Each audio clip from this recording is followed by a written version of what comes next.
Recording started. What's everybody? My BXA, aka Brand. This is episode 55 of the Anime Dojo. I'm alongside Chris and Deon this evening. Gentlemen, how you doing? Chilling, bro. We have a lot to get into this evening. We have a couple different things we're going to talk about. I'm going to give my thoughts about the first episode of My Hero Academia season 7, and then also we're going to talk about Bakihama X, the show they're making on Netflix.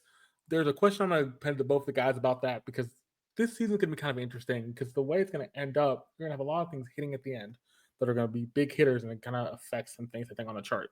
We're going to go through 3 different charts. Two from Anime Corner. One is the normal top 10. The other one is a non-sequel chart for the Anime Corner, which is just basically all the new shows and what they would rank normally without the sequels being in there. And then the chart that Chris has from Reddit that has watched like people watching it and what they think about that. But let's start out with my review of kind of what I thought about the first episode of My Hero Academia. I will say this. I think this episode of My Hero Academia was kind of weird. I don't fully understand what they're going with this episode, but we'll kind of get into it. It kind of freaked me out a little bit, but I was okay with it for the most part. So this first episode of My Hero Academia kind of started out with you seeing Deku kind of get back into school right after season 6 ended, kind of seeing where he's at as after the whole situation of season 6 where all the people were in the school now in the school building area because of all the stuff that's happened with Shigaraki's group, the Liberation Army, all that kind of stuff, and people didn't want Deku to be there because Deku was a dangerous force and doesn't have a reason to be there. But ultimately, the other big thing from this, we kind of see the Stars and Stripes hero we see the base, a U.S. base, and we kind of see some military people watching what's going on around the world, and they're going to see what's going on, how can we help? But really, they have to get permission to help. If they can get the permission, they will help. But if they can't get the permission, they will just go with what they have to go with. Ultimately, too, this is kind of where we get the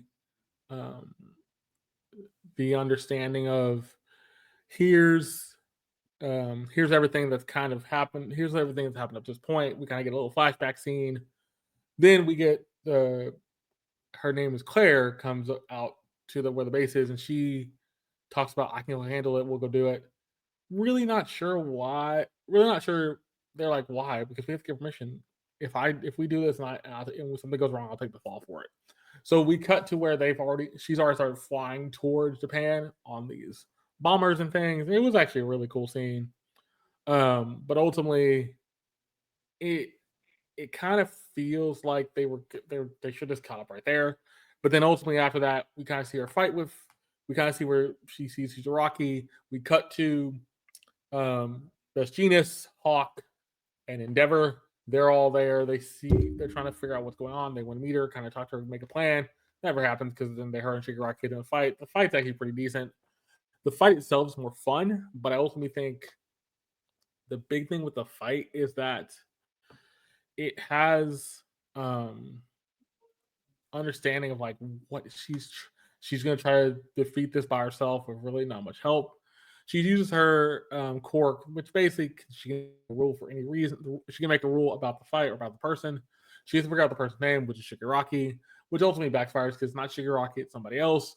It's the guy we've seen prior, which is All for One.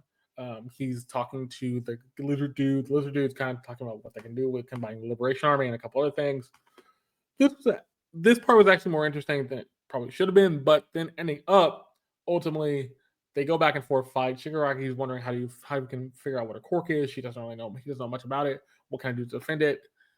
He kind of gets on the upper hand for it. Kind of gets a few things off, but ultimately doesn't really hit much. Ultimately, she gets a couple hits in, and then she's kind of left in a dazed state, or not a dazed state, but a state where she has to figure out how to fight back. And then ultimately, that's where the episode really ends with them she uses all her power to get one more punch, but then everybody is about to head towards her to try to help her with this fight. I will say this, and I'll tell this to Chris. I'm wondering if I'm kind of being too harsh.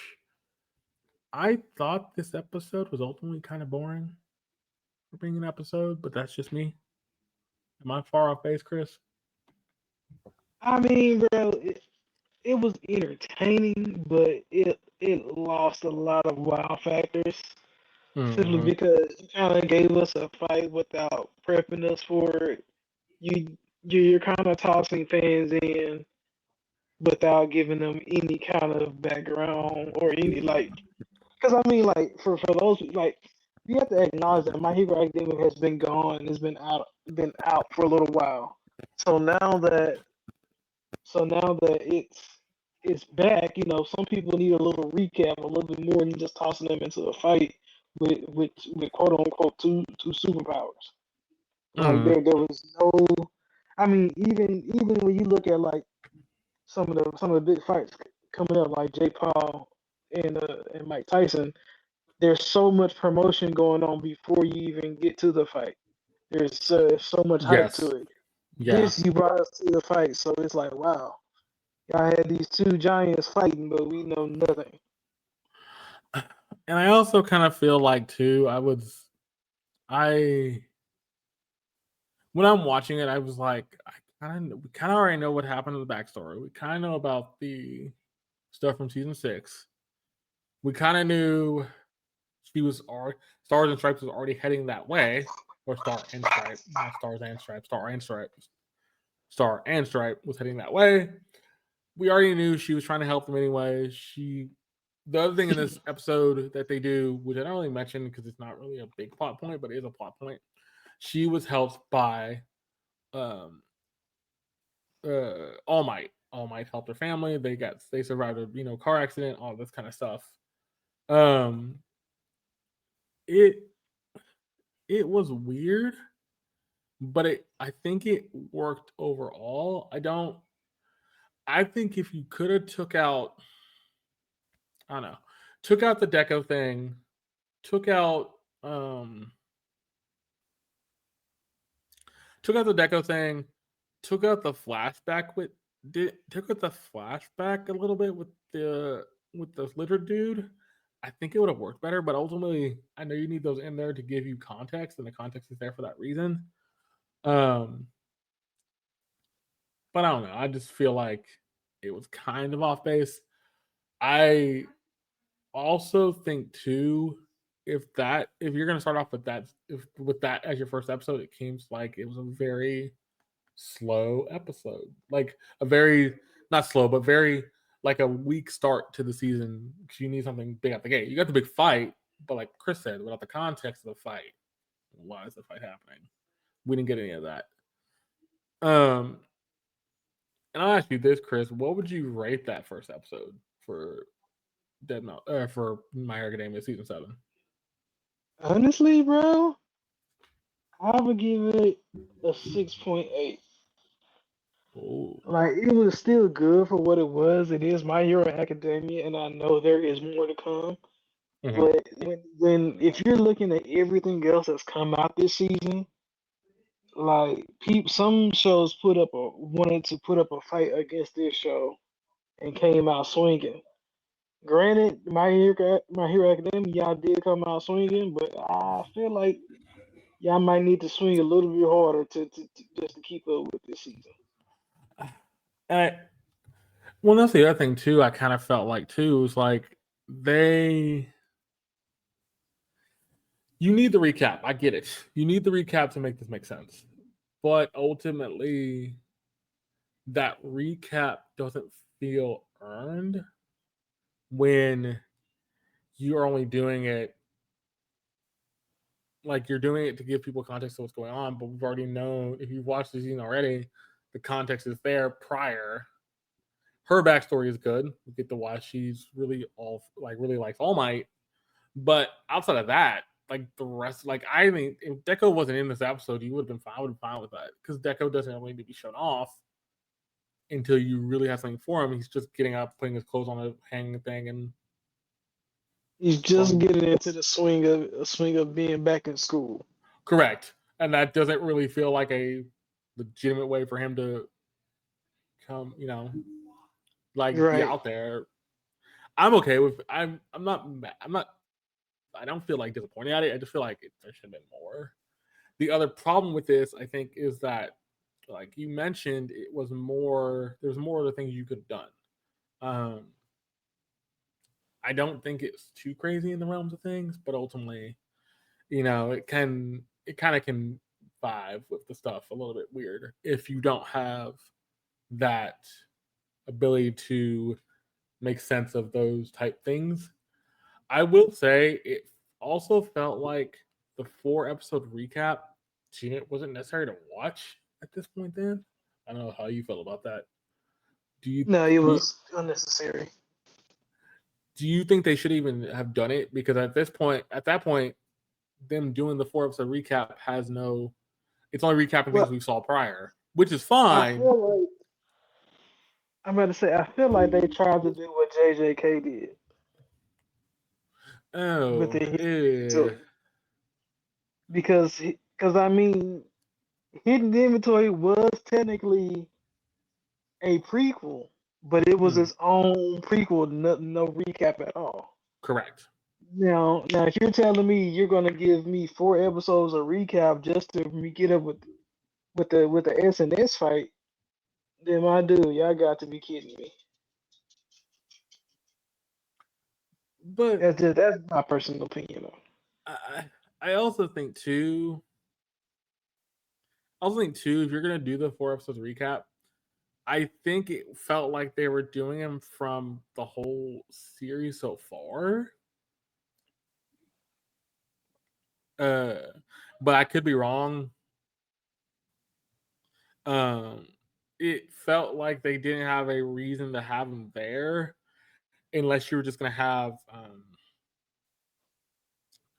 unless you're trying to make sure you kept people in the loop of like, oh, here's what's going on at this point. Um, like from here's like the like maybe first second season. Here's something from 3 and 4. Here's something from 4 and 5, 5 and 6, and then here's you're going into 7 now.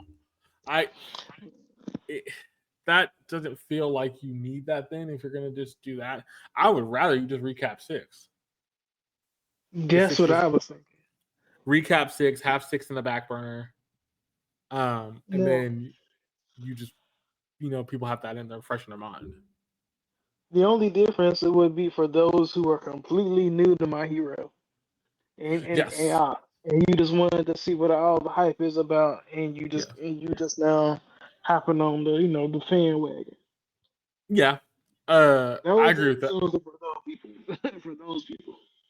Yeah, because I agree with that. I have a friend who's watching it. He's going through it right now because he asked me today, actually, or one of a friend I work with asked me today, "What do you think of Did you watch any more scenes?" I was like, "There's only one episode." And I thought it was kind of yeah mid.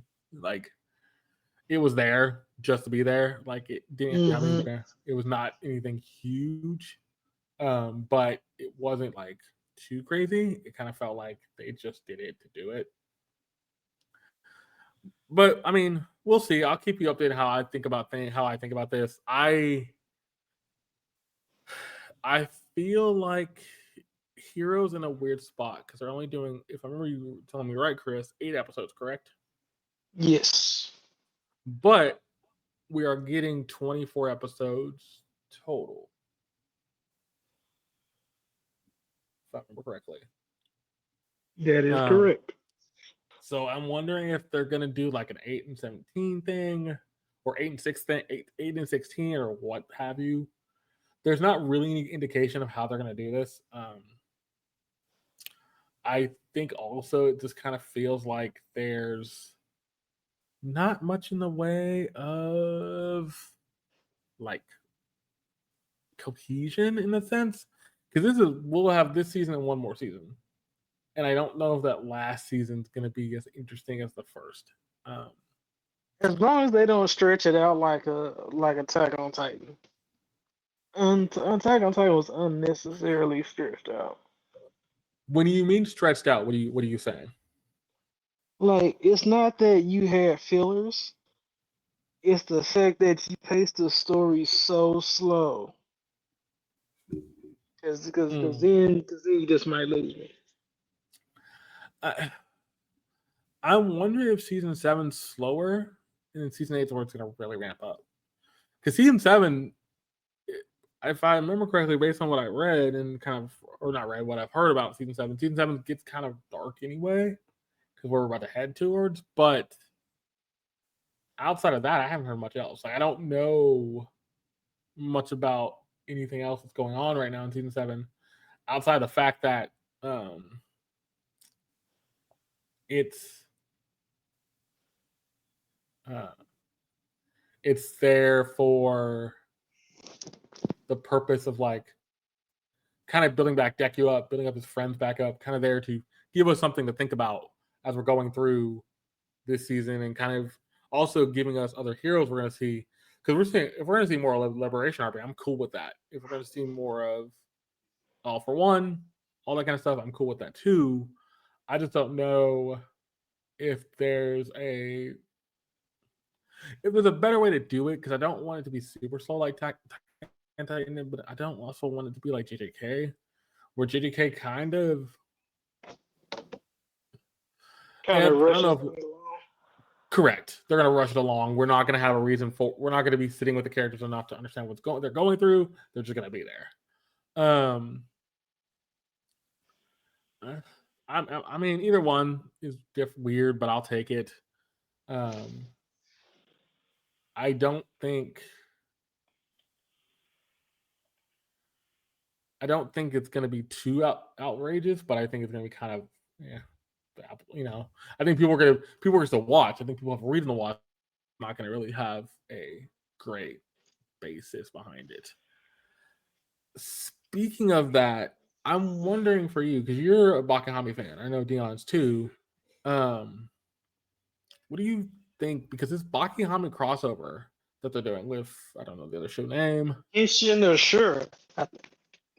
Okay. I'm probably mispronouncing that, but I know his first name is Kenshin. Okay. I'm wondering with these, like this show, My Academia, and even Demon Slayer, do you think it's kind of interesting that we're getting these bigger shows at the end of the season, but they're going to have less episodes to really build in the fan base, but also get the popularity they want out of them? Is a lot of people going to just wait till these seasons end and then binge watch them?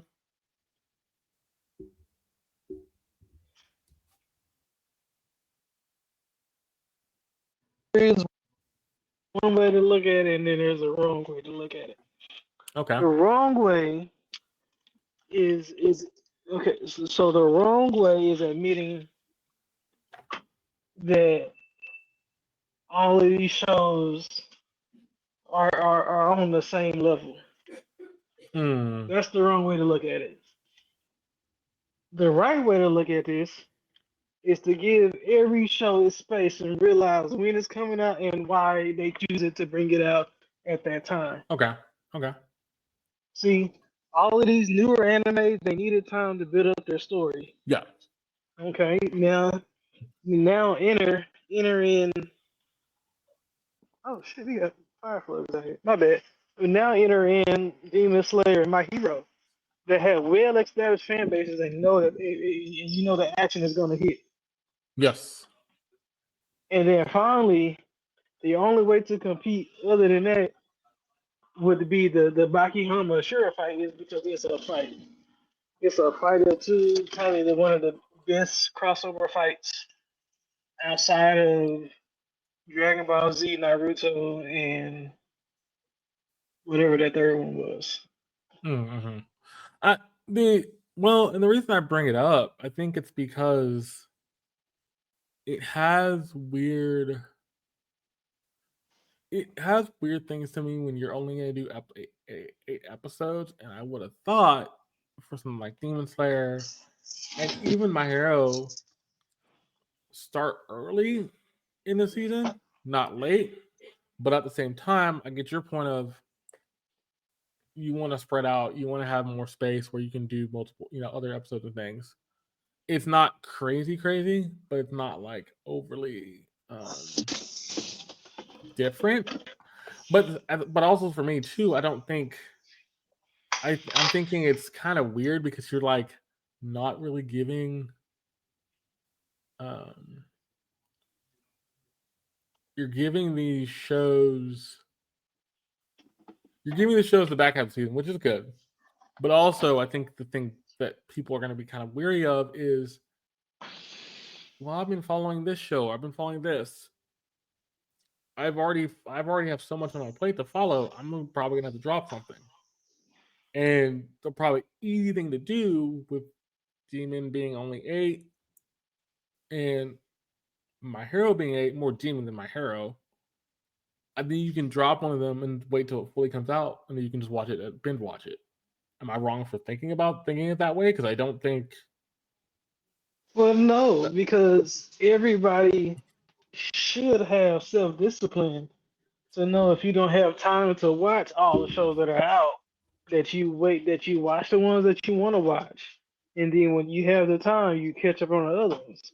That's called Mm, self-discipline, you know. I mean, so you're yeah, definitely not wrong for but I also think too the way they have touted My Hero, Demon Slayer, uh, even to the point, the way they touted uh the way they touted like Reincarnated, Jobless, a couple other things, it is it's hard pressed to me that you're gonna have to keep up with these week to week, and it's like I'm I mean, me and you right now are keeping up with like 14 different anime. that. A lot, a lot, a That's lot. that's a lot, and that's even for us. Like we're doing that per day. Like the only day we have anything is like Tuesday or Wednesday, basically. Yeah, I mean, we split our time watching 4 to 5 episodes on those days. But I mean, but I know Wednesday through Friday we kind of Mhm. chill out and let everything else kind of run its course. Um, Deon, me and Chris were kind of talking about that. Like, I kind of went through My Academia, and we were kind of talking about like I thought My Academia was kind of mid, and then Chris kind of mentioned the fact that he would give like a 6. I probably Six give it point like a eight. 5, 6.8. I would give like a 6.5 somewhere in there. It wasn't great, Yeah. but I brought up the question to Chris with everything coming out the way it is. We have Demon Slayer, we're gonna have My Hero, and then we're gonna have the Akabara or Bakihama and that crossover. Do you think it's hard for people to keep up with everything that's going on this season? Because this season is pretty strong overall. Oh, definitely. I'm struggling myself. I'm so behind. Okay, okay. And I'm gonna ask this question because I said to the audience that me and Chris are keeping up with 14 shows. How many shows are you keeping up with currently for this season? 12, Okay, there we go. There's why that's give why. or take, because I keep finding new shows every day. That's the other problem. But That's the and other it didn't problem. help that I took 2 weeks off while I was out the country. So But you're on vacation. That's a little. I can't like. I ultimately don't believe somebody watching anime on vacation in another country. That's kind yeah, it was of it, but coming back now yeah. You I'm have to. like I've missed like 30 episodes of different stuff, but like oh my goodness, it's so hard to keep up. Well, and this is the other thing I'm going to bring up to this question, and this is part of the question I gave Chris. Well, the other part, this is a 2-part. The other question I want to give to Chris: Do you, both of y'all actually, do y'all think that this season is bloated in the sense that there is so much good, which is not a bad thing. They could have moved some stuff around to where we could have stuff coming in the summer, and maybe either or had stuff start earlier because I'm looking at 2 shows in particular: Reincarnated and Jobless. Could have started earlier in the last winter season, and probably would have gone through most of winter, most of spring, and touch summer. But then, like, I think with Demon Slayer and My Hero coming out later, they're only going to be at the end of summer, going or end of spring, going into summer. But also you have things like Vampire Diary Dormitories. You have things that are really good. Kaiju wasn't supposed to be in the season. It was supposed to be the prior season. Yeah. Is the spring season basically their version of the fall upfronts for TV shows? Is that the thing where we want to put this in spring because we know everybody's going to watch it? Chris, I'll start with you for that question. So, bro, okay. So, you kind of chatted on this before. I don't care what shows come out on what season, as long as you have good shows every season. Now, Correct. this season is pretty stacked on us as far as good shows to watch. I would be disappointed if I didn't if next season was completely dismal. However, I do know that a good 4 or 5 of these shows are crossing over into the summer season. So I feel pretty okay about the summer season. Okay.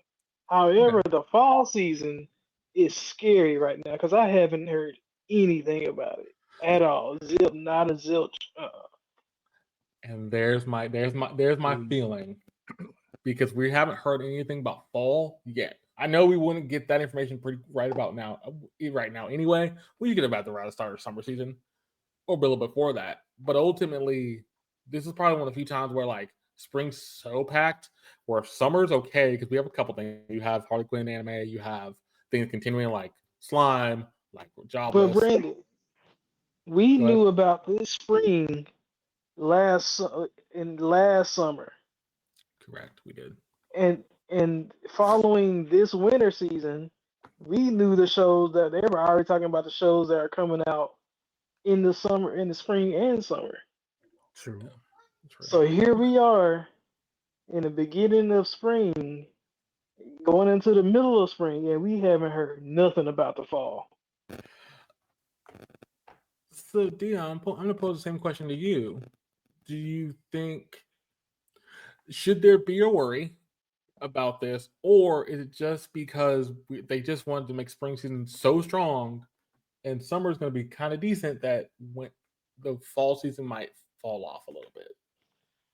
See, I'm not worried because with this season being so stacked, it gives us time to catch up if the fall season is abysmal or just completely absent at all.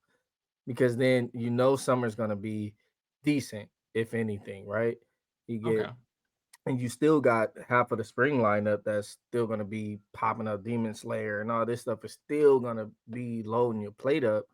It gives you time to catch up, and then for somebody like me, it gives me time to let the English dub versions of the stuff that I'm not like super like need to watch right now, let those build up, and then I can watch them in the fall or over the end of the summer or something like that if I need to.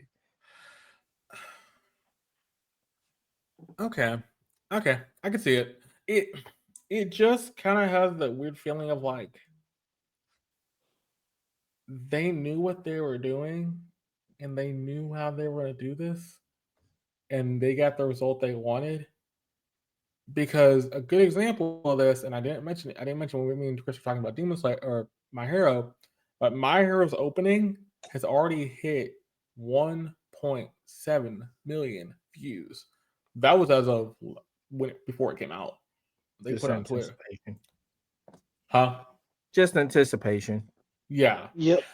I I'm also kind of that same mindset of like, um, I know we're not gonna have the same like thing we got with Mash because Mash's viewer count for that song was up in the 60 million. But I'm gonna be like, you kind of you kind of do the thing where you want the big shows. If the big shows do well, everything else raises up. Everything gets raised up before it for it. But if the big shows don't do well, everything else feels like not that great. I'm just hoping if we get into summer, by the time we get to summer, we have a few announcements for the fall. In what case would I want? Ultimately, my wish list for that Dead Mount Deathblade coming back or something of that nature. You might have a couple other things. I know they're making a kaiju spin-off anime. Oh, We're not going to talk about. We can talk about it when we go through the episode because I think that's kind of crazy. But there's a reason for it. I get why they're doing it because kaiju's already hype enough. I don't you know what though, B? No, I feel like if you give me enough filler anime or anime that I don't know too much about, but it's gonna be good. Like, what is it? Windbreaker is awesome, but it didn't get a lot of hype behind it when it first came out. Windbreaker's amazing. Yeah, give me stuff like that in the fall, whereas it doesn't have to necessarily have a bunch of hype behind it, but it's still good quality anime. And I'm okay with not hearing about it for the rest of the year. Like, Okay, just release that stuff, release the good stuff, and we're good. all right. Well, let me know what y'all think in the comments. It's a weird thing, I think, with this spring singing. I'll give the gentlemen, both these guys, this. Both these guys thought this was going to be one of the top spring seasons of the year, like seasons in a long time, and it has done that for the most part. I think also at the detriment of what could come next. I think that's going to be the big thing. If this rolls in the summer does well, and then we get to the fall, and fall just kind of falls out, the bottom falls out of fall, then you're at a point where, well, you had 2 good seasons. We're just gonna have a lull for a bit because we need to be making more stuff, which I'm fine with. Take all the time you need, but that's kind of the part I'm like, you want all your seasons to do kind of well across the board, well enough. Right. But Can I let's ask you get guys into a question? I'm sorry. Yeah, go ahead. Go ahead. Before we move on, I want to ask a question. Is it just me, or are the B ranked and C ranked animes kind of doing better than the A ranked animes this season? Thank you. That is what me and Brandon been talking about. Absolutely. I just want to ask because I felt like an outlier because I see all the Reddits and comments and the blogs and stuff, and it's like, are you seriously enjoying this crap? I'll be like, really? Like, and me and Brandon had to go back and like we were watching Vampire Dormitories, and I was like, Brandon, this is Old Run High School. We go and watch Old Run High School, and even Brandon now agrees. Yeah, this is Old Run High School. With a little bit of tweaking. They tweak some things out of Owen High School. They don't do these. Oh, okay. They tweaked it with Twilight. Yes, they use like the Twilight symmetry to do it with, but they do tweak it enough to where it's not the same thing. But yes, it's pretty much a one. I should not be able to guess your whole anime like that. But good example of that. Deon brought it up. Windbreaker. My word, Windbreaker's probably one of the better anime out here right now. And I have to say this, Deon, I'm sorry what I'm about to say, but you know where I'm about to go. It is better than Butchagiri. And that's saying something when Butchagiri wasn't that good. Well, you know what? I know we're about to get into it, and Brandon, I told you this, Deon, now I'm telling you this. I think Kaiju 8 was better than My Hero this week. Oh. He had to take a deep breath there. That's kind of. I mean, I don't know. I don't know. I will say this week's Kaiju was definitely better than previous episodes. I called that. Didn't I say that, Brandon? Didn't I say that? You called it. But it is still definitely lacking. Okay. I said that too. Yeah. See? Okay. Let's get into the charts, then we'll get into the episodes because we're gonna talk. The Kaiju is the bigger one of the two that we need to talk about. But let's get into these charts first. We'll start with the non-sequel chart, and I did put that in the group chat for y'all. So the non-sequel chart: Go Loser Rangers at 1, How to Love Your Elf Brides at 2, Windbreakers at 3, Spice and Wolf, which I'm kind of weird that Spice Wolf's in the non-sequel category, even though it's because it's a remake. It's okay, so the count. Yeah. I'm guessing they count remakes as non-sequels. That's fine. Kaiju 8 because there's nothing new about it. But yeah. Yeah. Okay. Kaiju number 8 at 5. Undead Memories at 6. I reincarnate as a 7-time prince with magical abilities at 7. Whisper Me Love Song is at 8. A condition called Love is at 9. And then the side of my voice acting is at 10. I will say this with the non-sequel version. I didn't, and I can pull the whole thing in a second because I think they did it for all non-sequels. I'm actually surprised that Lucha Ranger's up at the top. Deon, why is Lucha Ranger at the top? Because that's the odd one for being at the top. I know it didn't get a lot of It hype has the either. most action in it. Actually, Out of No. all of these top 10, it is the one that has the least cliche story, Okay. Okay, that's fair. and it still gives you good action. Now, don't get me wrong, I'm not a big fan of Go Go Loser Ranger. I watch it, I enjoy it, but I'm not an advocate for it to be number one. But I can see why it's number one. I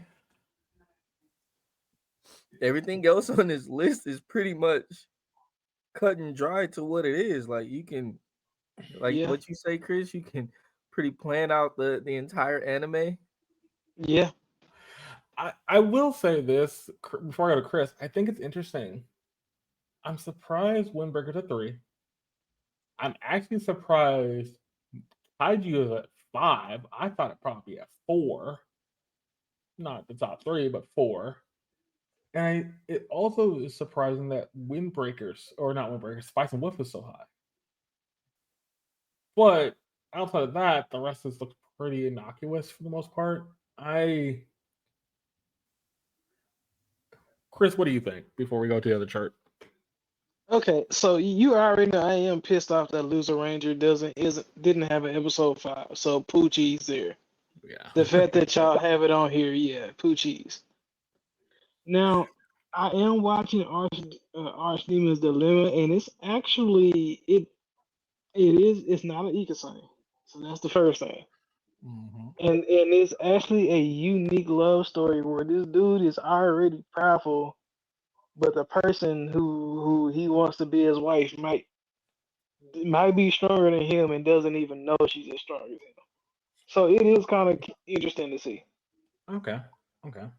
Windbreaker, bro, that honestly deserves the number 1 spot. It is the one that is going absolute ham right now.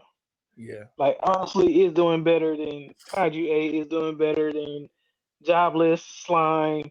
Like But it really is going ham. you know Now what's funny Spice thing? and Wolf. Oh, Spice. Let me finish. So Yeah. Spice and Wolf is the last one I'm going over. I'm not surprised. Is where that I would normally like to see this at maybe in a 2 or 3 spot, but I have to understand that this does have a fan base. It may have more people watching it because older generations are going to watch this too. Okay. You know what I noticed too, Chris? Since you're speaking on Spice and Wolf, slice of life type of anime seem to do really well in the charts, and Yeah. Spice and Wolf definitely gives that vibe. But so does Windbreaker and Archdemon Dilemma. Yeah. There we go. True. And both of you gentlemen aren't wrong, and I do apologize, Chris, for cutting you off. I didn't mean to, as I was going to. You good? I had to get my thought out. I think it's weird because I usually wouldn't say this, and I'm going to say with all respect. I'd rather you put, and I agree with Chris on this. Windbreaker should be at 1. Loser Ranger should be at 2. Ultimately, after that, I don't care where you place the rest of these. I think if you put, like you say, the one at 2 goes to 3, Spice and Wolf stays at 4. The rest of them are kind of fluid.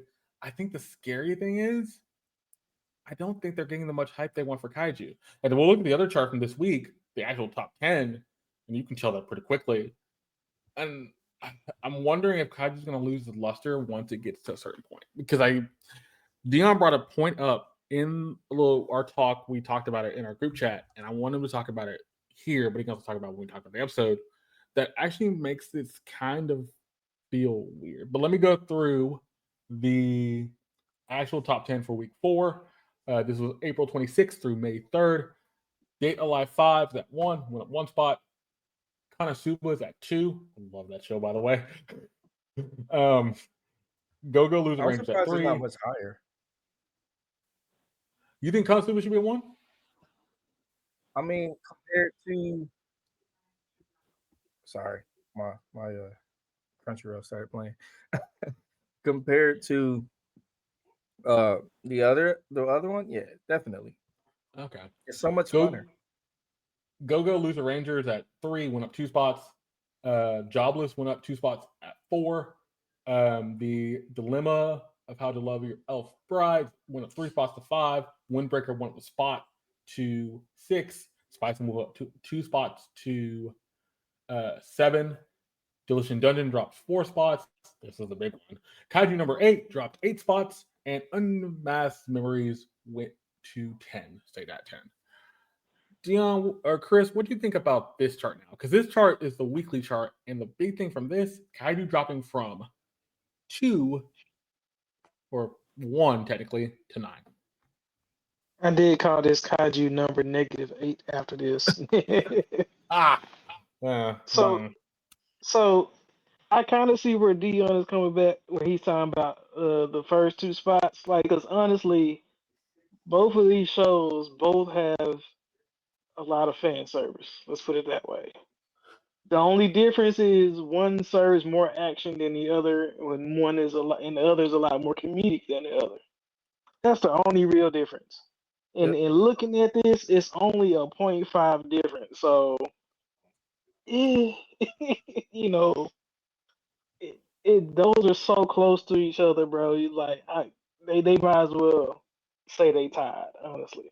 But True. I guess that 0.11 is different though. Now, all of these other ones is pretty much just like the other list. The only difference is Delicious and Dungeon, and I believe that they deserve to be there. Yeah. Jobless, y'all definitely took it a step up because oh shit, that episode was tough. Not gonna lie, this past episode was kind of tough. And it's funny. So this was the prior week. This is not the week current, which is the funny part.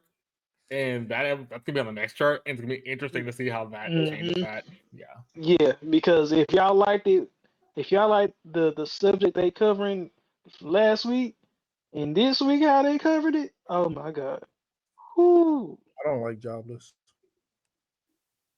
sucks for you then. Ooh. Like, don't get me Explain. wrong. Decent Explain. anime. I love the first season, and then it went from action adventure to romance, and yeah, I'm not a big fan. Do they do? Would you consider, Chris, it's romance slice of life? Did it switch to like romance and slice of life at that point? It did switch to it, but just like I mentioned to you, Brandon, the next episode is titled Turning Point 3. So yeah, they're gonna about to switch back. So you know it's about to switch again. Yeah, they can switch back Thank anymore. God. I need to go ahead and pull out of staff again, bro. And not that staff he's been working with. I need to like Deon, if you remember in season 1, after Turning Point 1, or that episode is when they jumped all over the world. right. And if you remember, Turning Point 2 is when they met those super strong people in that cave, and he pretty much wiped them out. Yeah. But he So met the you boss know, dude. Turning Point 3 is finna turn everything around again. Yeah. I mean, because at the like it left us with a whole storyline unfinished. Yes. Like you gave us this whole storyline for like a season and a half, and then the moment the girl leave, you just change stories. But I had told Chris prior to this, and I said this, we ain't seen her again. Nah, but we are seeing her again. You think we are? I don't think we are. This is how I know we're seeing her again. Because when they do the opening title and they show all of his family, she is there with her kids because she has kids by him too. Okay, all right. I mean, you're right, but it's like how they're gonna swing that. I'm like Dion in that sense. How do you swing that story back around from something Because he's that just like his father. Because he's just like his father. I'm But bro, done. he just got married he did, and that's the to problem. his So childhood was his best father. friend. So was his father. So was his dad. That's right. That's right. Okay. And we ain't see that either. We What? just see What the do you end mean? result of it. Like that was an unfinished story too. Oh, we didn't see him get. We didn't see his dad get married because he was already reincarnated into the family at that He point. was Uh, yeah, his Yeah, dad was already married. yeah. And he So kept that saying yeah. this is his With wife. his And he mistress cheated living on in his the damn house. and they said so he finna be just like his father. They repeating the same story. And uh, are we You done know it's looking coming. for the rest of your family? No. Like that Man, we just spent the whole season on depression. no, we spent the whole season on depression and you having erectile dysfunction. Yeah, we know. Yeah. Like, bro, I don't want to see I, that. I, okay. Okay. Okay. Sorry, Rain is saying. No, no, no, no. We're good. We're fine. I love this because y'all both can do it perfectly. But I have to stop y'all both right there. If this is getting that much debate, then this will not stay at 4. This won't stay in the top 10. This won't stay in the top 5 because it tells me if Deon's thinking the same way most people are thinking, that switch tact halfway through a story. And yes, most people aren't going to be thinking about the fact that we missed the whole plot line. Most people aren't going to think about the fact that we're missing backstory for certain things. As long as you give us the good story, but people won't care. And the thing it is doing is giving us good story for the time being. Yes, we haven't seen much action. Yes, it's mainly turns into a romance slice of life where he's staying with Sylvie. They're about to have children. All this stuff. He reunited with his sister, his half sister, I think, or whatever. Um, and I'm gonna invoke something Chris will say a lot of times. This chart ain't gonna solidify anytime soon. We're only in week 4. And then Like, we're adding My Hero and Demon Slayer. No, yes, this chart is this chart's finna move. like at this point, Oh, when my hero in Demon Slayer get into this chart is going to do a backflip 36 680. Not a 360, it's Yeah. 680. Yep. Yep. because okay, Completely. I'll go from 10 to 20 real quick. Um, the time I got reincarnated this time is at 11. Black Butler is at 12, the public school arc. I was reincarnated as a 7-time princess. That's at 13.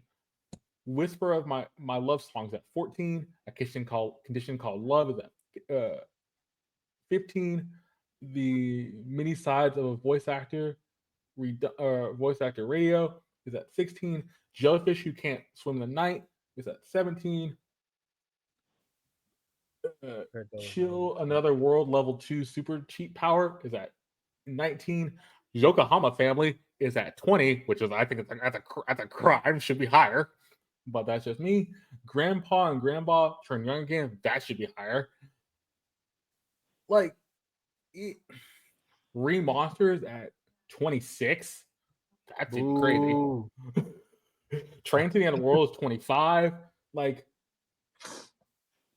the regular Magic High School season 3 is at 29.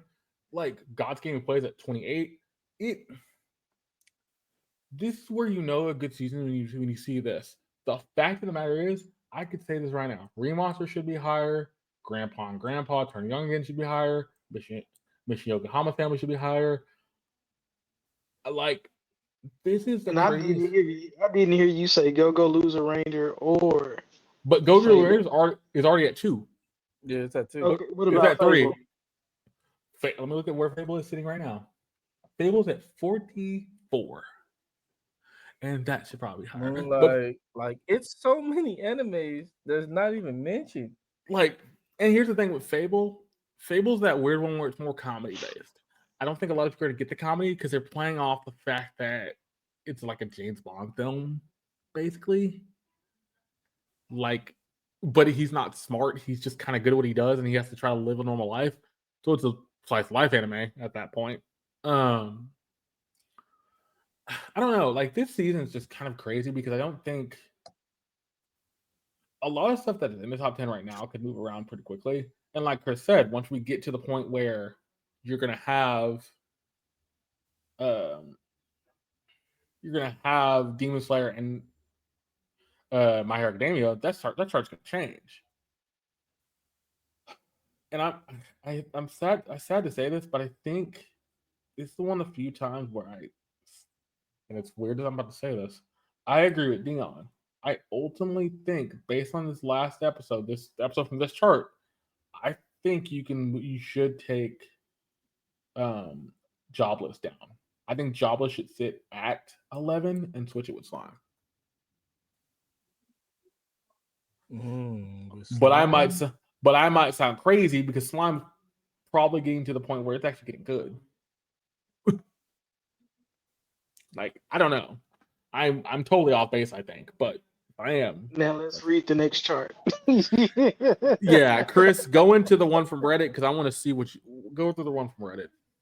Yeah, because Now like, this is where's funny. Moonlit Fantasy and Code Geass and Chilling in Another World? Like, you got some Mhm. really good So anime that's not even mentioned. so in this from the Reddit Anime Weekly Engagement.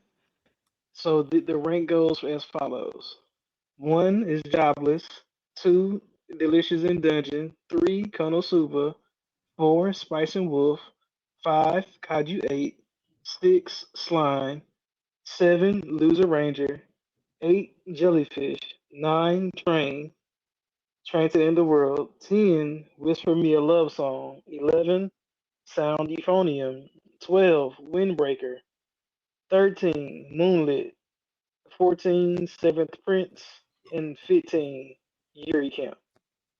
Those are their top 15. Okay. All right. It is a completely different list Man, from the. all over. Hmm.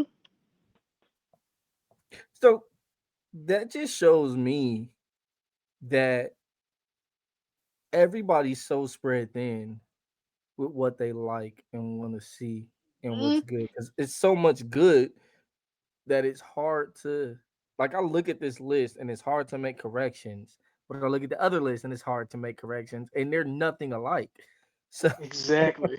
So to answer your question, Dion, you asked about Moonlit Fantasy. It's 18 on the it's Crunchyroll 18. list. Correct. What was the other one you asked G about? Code Geass and Oh, the Children in chilling. Another World. Oh, chilling another world. I did see. Where did I see that? Chilling in Another World is a number 18 on this list, Chilling another Okay, which is world. so basically which is Isekai. surprisingly, yeah, it's a isekai, but it's surprisingly decent. It's pretty Yeah, funny.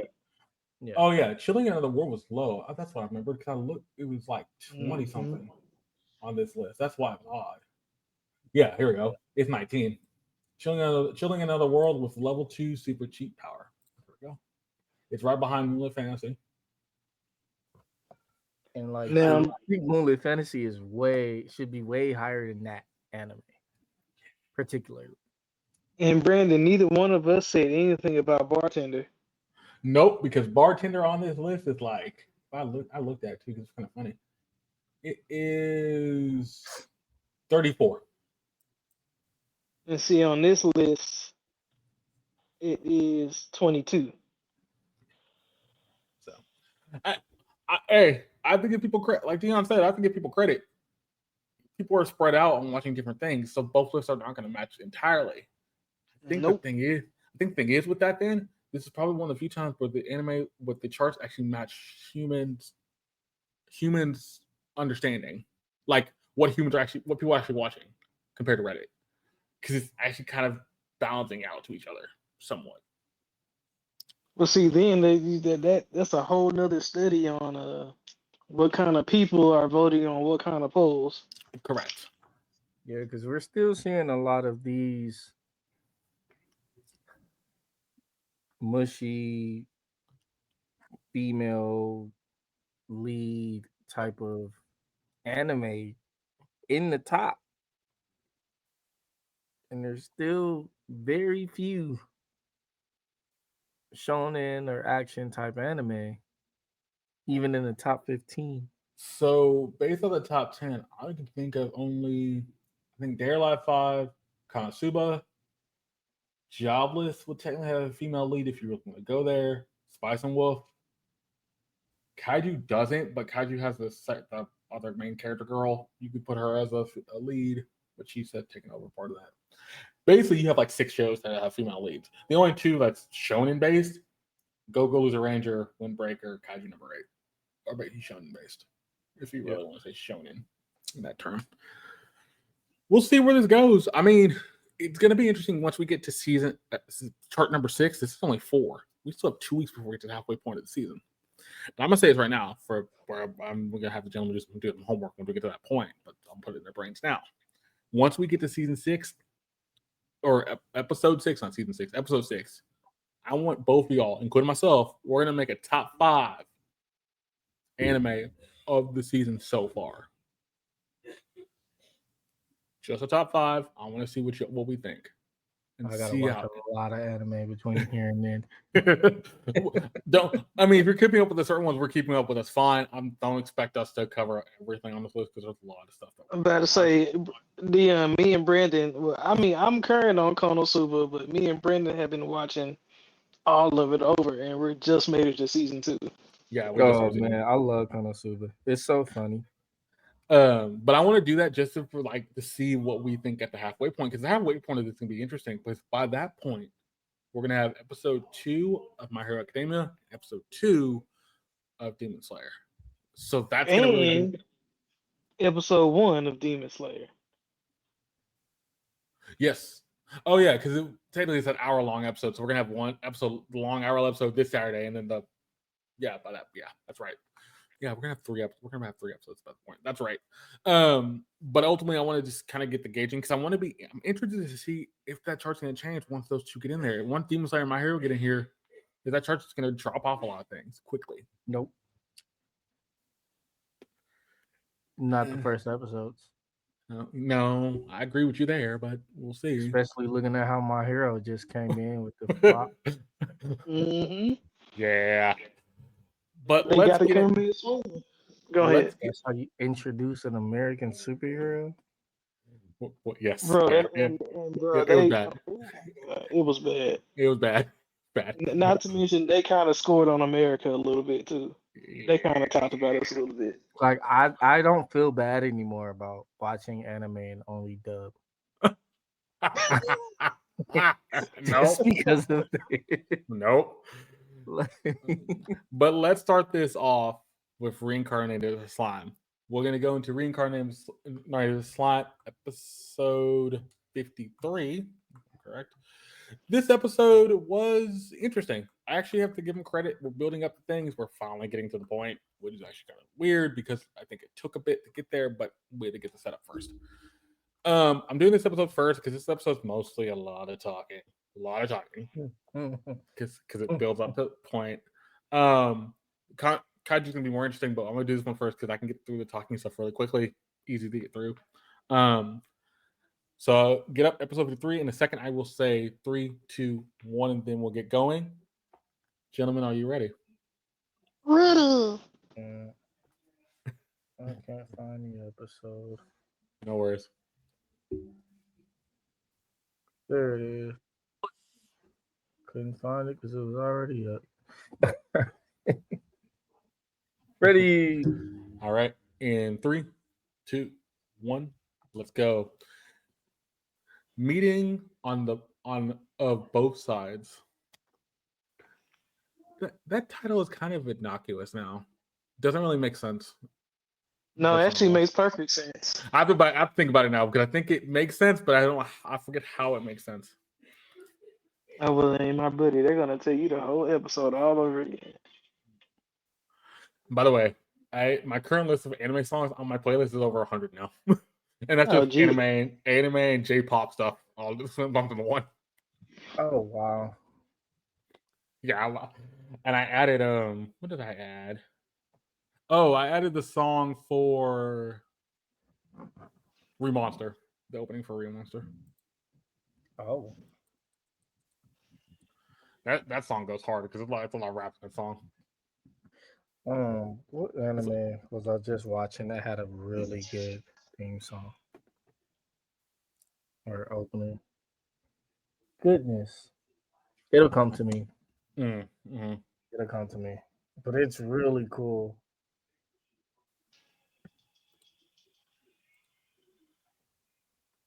Why can't I think of it? Something wrong with me.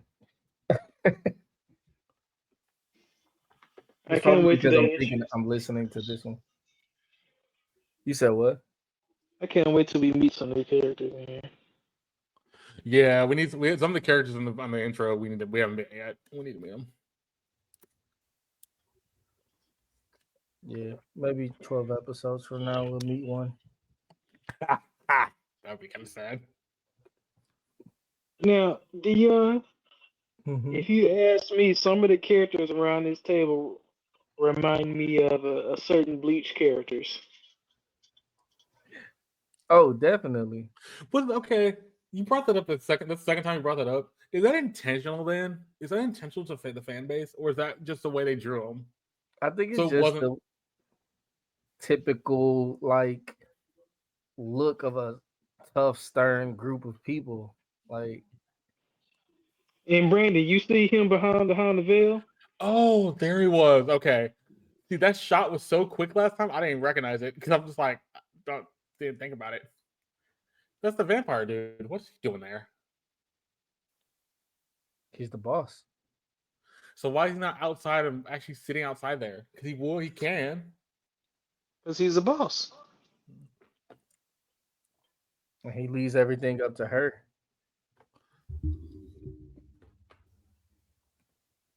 Especially since the last episode, the actual boss told him to. Correct.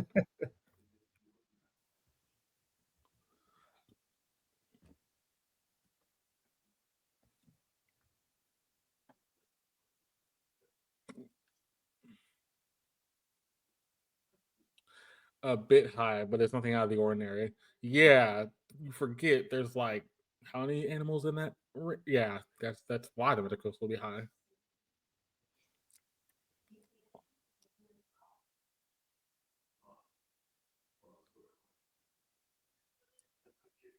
This whole conversation threw me through a loop. In what sense?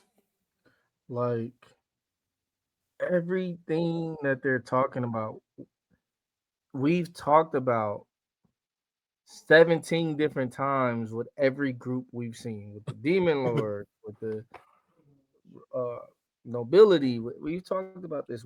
They don't communicate.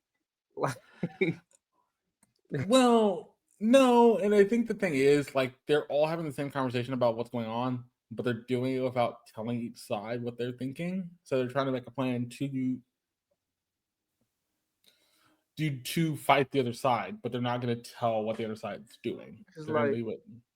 my thing was they're doing all this in quote unquote defense of Fall Move, but Fall Move knows the truth of what actually happened.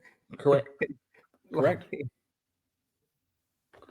But that's the thing. Fall Move does know the truth, but they're not going to. They really don't know how they going. How you tell the Holy Church that we got captured, and now we serve Lee Rimuru.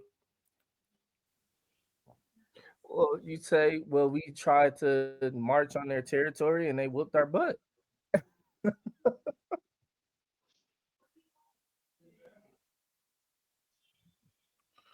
Which is a bad idea. You should not be doing that. I love how they use the word a draft, by the way. Hmm. Do you ever use that?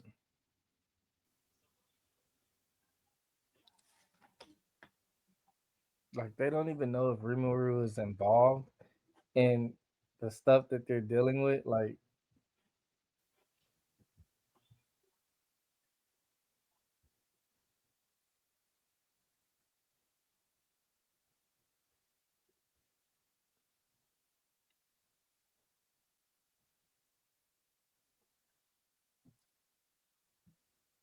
and I get it for them. I don't get it for the episode. Is I guess is what I'm saying.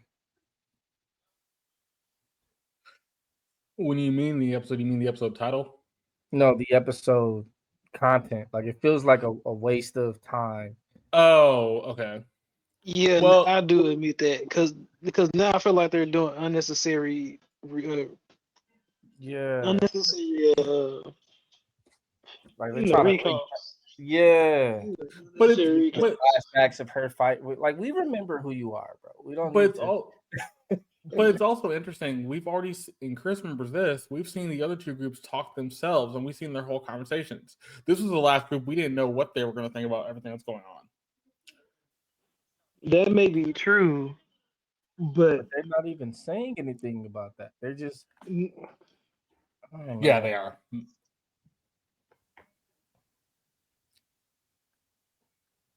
Like they get to it where they're like, oh, they give their opinions, but all of this right now is just dragging on that conversation.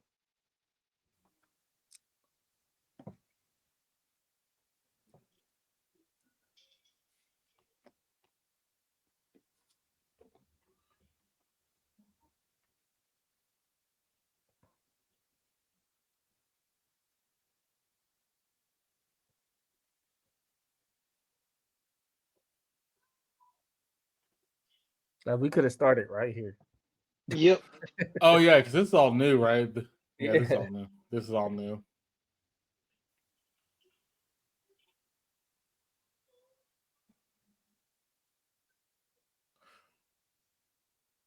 Wait, did she say she asked the Archbishop to come here? Yeah. I From for, Palma. and here's the thing about that, because he mentions the battleship. I'm like, okay, battleship, Archbishop. And I'm thinking, then the Archbishop's testimony at the end of this will clarify everything they just said at the beginning, and it's all true, which kind of Just a waste of conversation. A waste of watching time.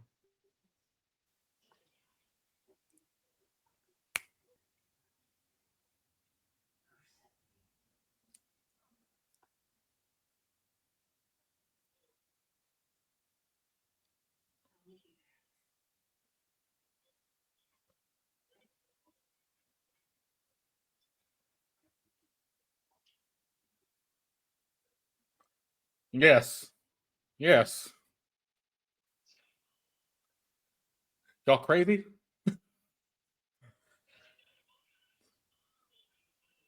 And it's funny. He mentions the 10 Saints, which we see later in this episode.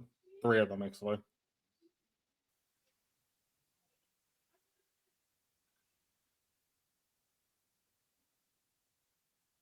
Hmm.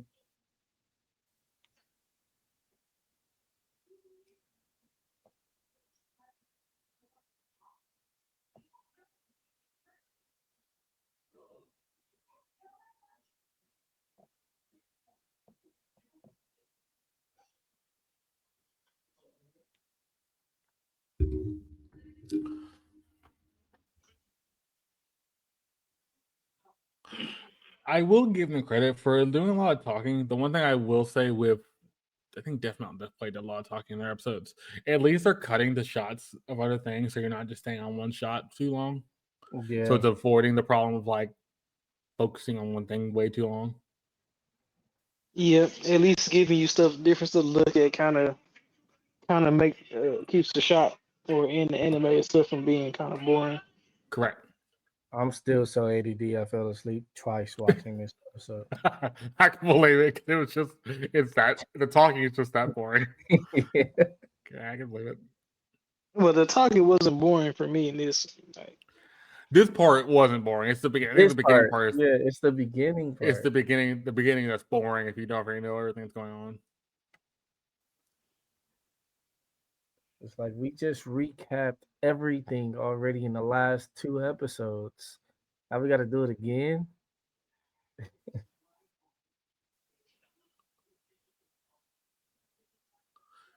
How does she know that, by the way? When they had that fight when she thought he killed the girl he looks like, Oh yeah, that's right. they had that conversation.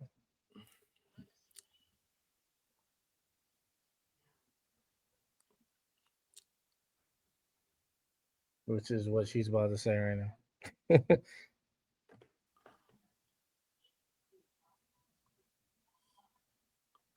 But see, that whole thing was just she killed my mentor. The girl was sick, but also the girl was like, "Here, take my soul and put it in your body."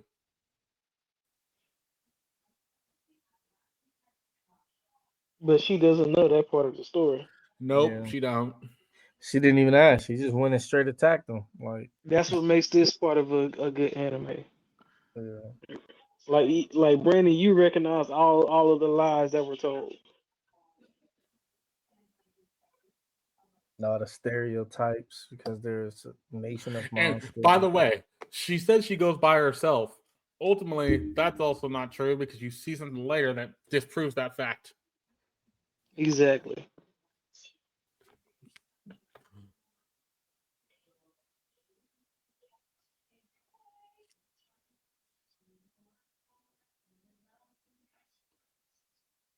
He may be selfless. Nope, he's very selfless. He just wants to live a peaceful life. He's letting everybody live, bro. You should automatically know he's not selfish. And here comes the Archbishop to answer all your questions, basically.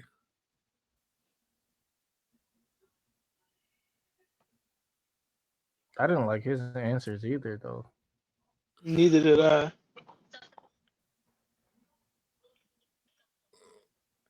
Before that can happen, though, hey, who's the other people that's coming into this conversation?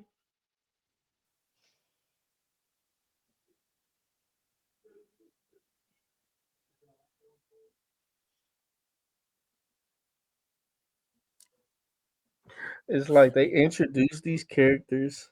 They were so dope and so scary to everybody at the table. And then she says something that makes their entrance pointless.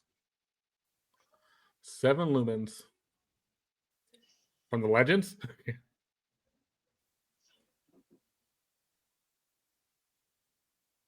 They get all their attention. And this is another scene that reminds me of Bleach. Wait, by the way, why they instantly stand at attention? She didn't even call them to attention. They just instantly stand at attention. They're supposed to Yeah. be higher order than her. Oh. It's like when you're in the military and your sergeant walk in, he instantly jump too.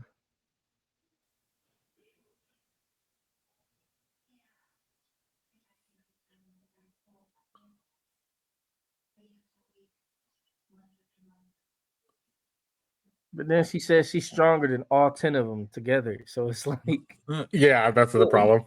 what are y'all giving y'all attention to them for?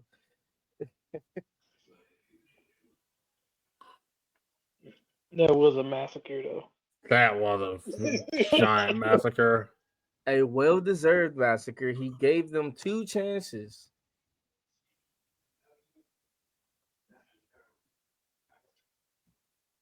And that wasn't even the genocide part. He tells us about it though.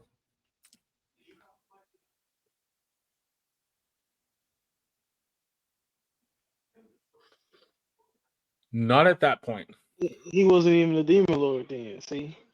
But he became one. He says the line after makes he was born a demon. He Right, became a so demon lord. So this that's part, I true. do like how they explained what he did. Yeah. Because when we seen it, it was just like, oh, that's a dope move.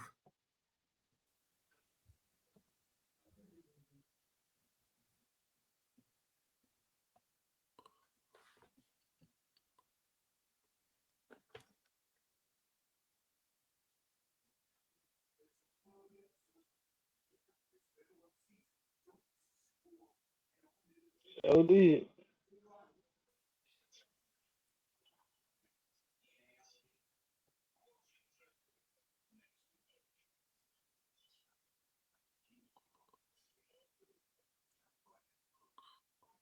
Yeah, now Dude. that was genocide.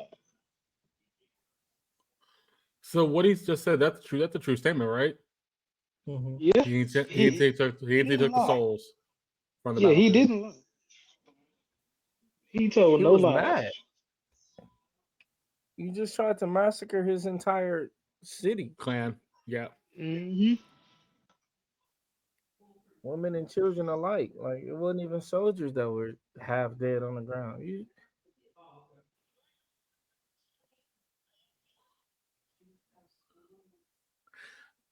By the way, why do you hate Valdora so much? Because he wanted to kill all the humans, and she wanted to eat all the humans.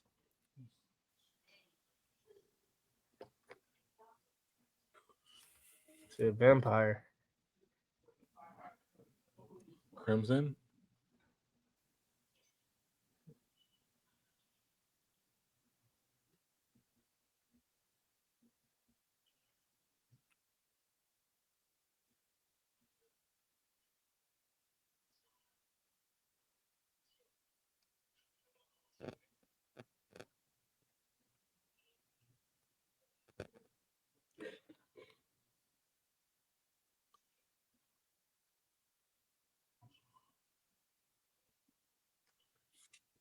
You just said the line that he wanted to do.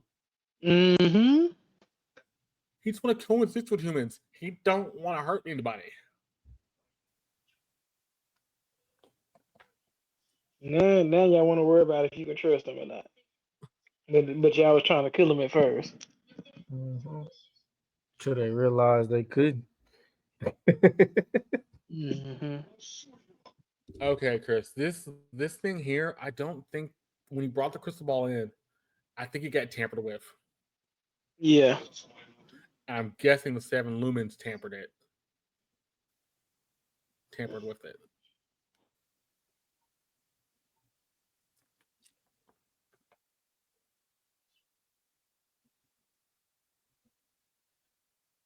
That was the reason why the mission was so short. Correct. And you see how it flinted a little bit when he first Yep. started. Yep.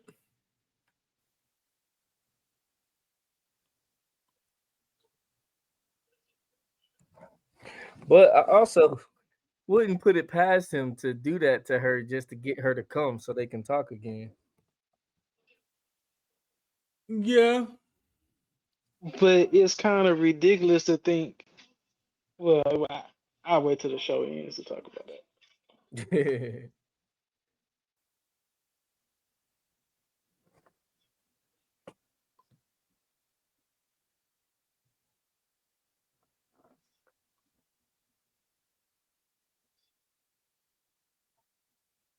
Mm. There we Mm-hmm. go. There's the answer to that question. How they know he had that message, and how they see he had the crystal ball in the first place? Because it's the same crystal ball Diablo gave to him, so it wasn't tampered with.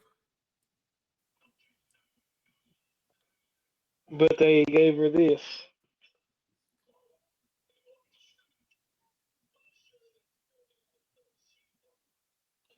They just want him gone. Yeah, that's all they want. It's all about the getting them their pockets lined up.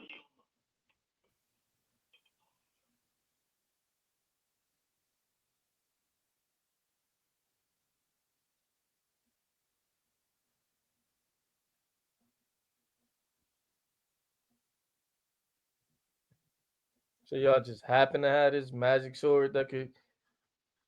By the way, do you notice how that sword looks? It's funny. That sword looks more from like Aladdin is the best way I can put it. Has that style to it than a normal That sword that scimitar? she. Yes. Yeah. Correct. Not a normal sword like what she would carry. I like that hilt. That hilt's nice. I like the hilt. The hilt's cool. Yeah.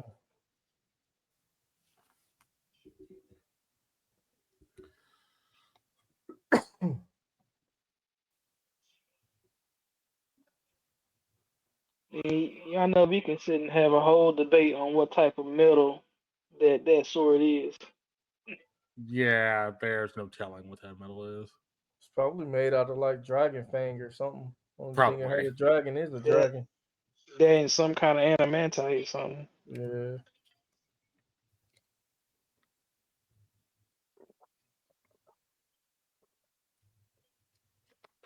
But I bet it was forged by dwarves. Yeah. Probably.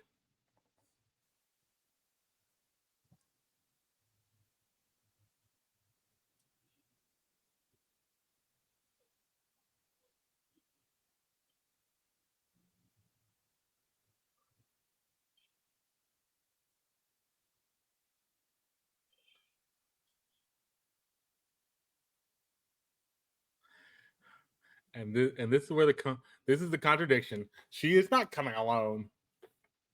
Well, she probably thinks she coming alone. I'm wondering if the guy who asked her, "Are you going to be okay?" and she said, "Don't worry about me." He had told them, "Hey, 4 of y'all go with her. Just stay hidden." All right though, because he got ogres and whatever else he want to call out to battle. He did. He got himself. Yeah, he can do it. Oh yeah, don't forget this dude. You hear him say, I guess my message didn't work. But it's funny. He knows that he don't know the message got tampered with, and he died, which makes no sense to me here.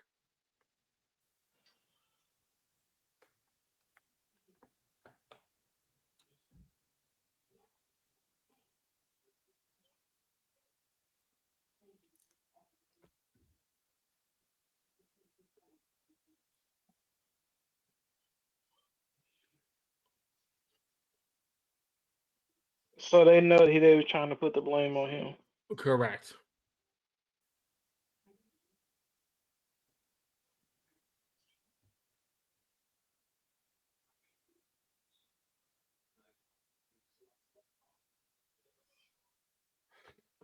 That was episode 53 of Reincarnated Slime.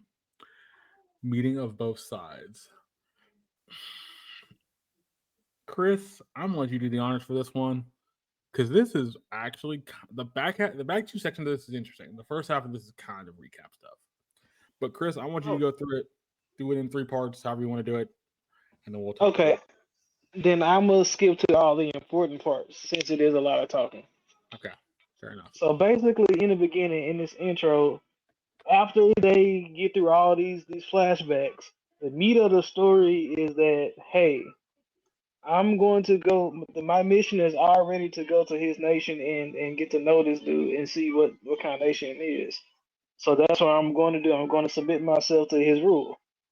But and so right as old dude comes in there to make his report, oh now these 3 sages want to come in. I was like, well, hey, since you go in here and he already challenged you, let's send you with this sword because yeah, we ain't gonna talk about this message he just sent. We just gonna send you with a sword.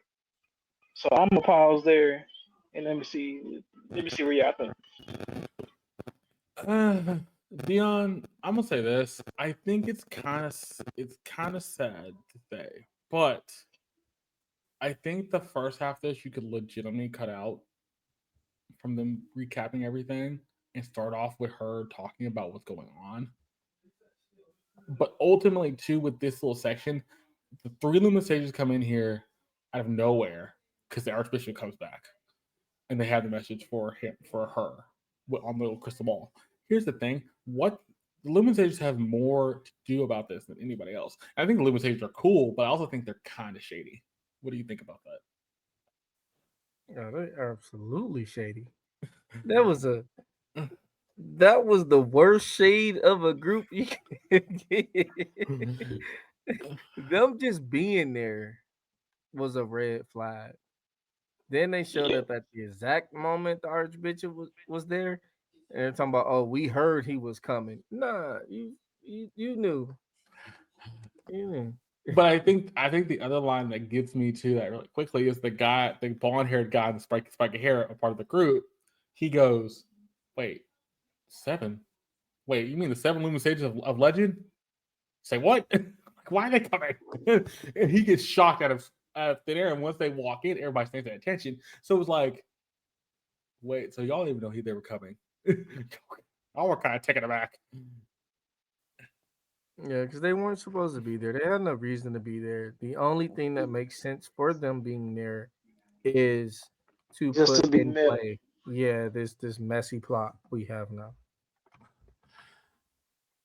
And it's like Uh, they can't really refuse her because they're quote unquote the seven luminaries of legend.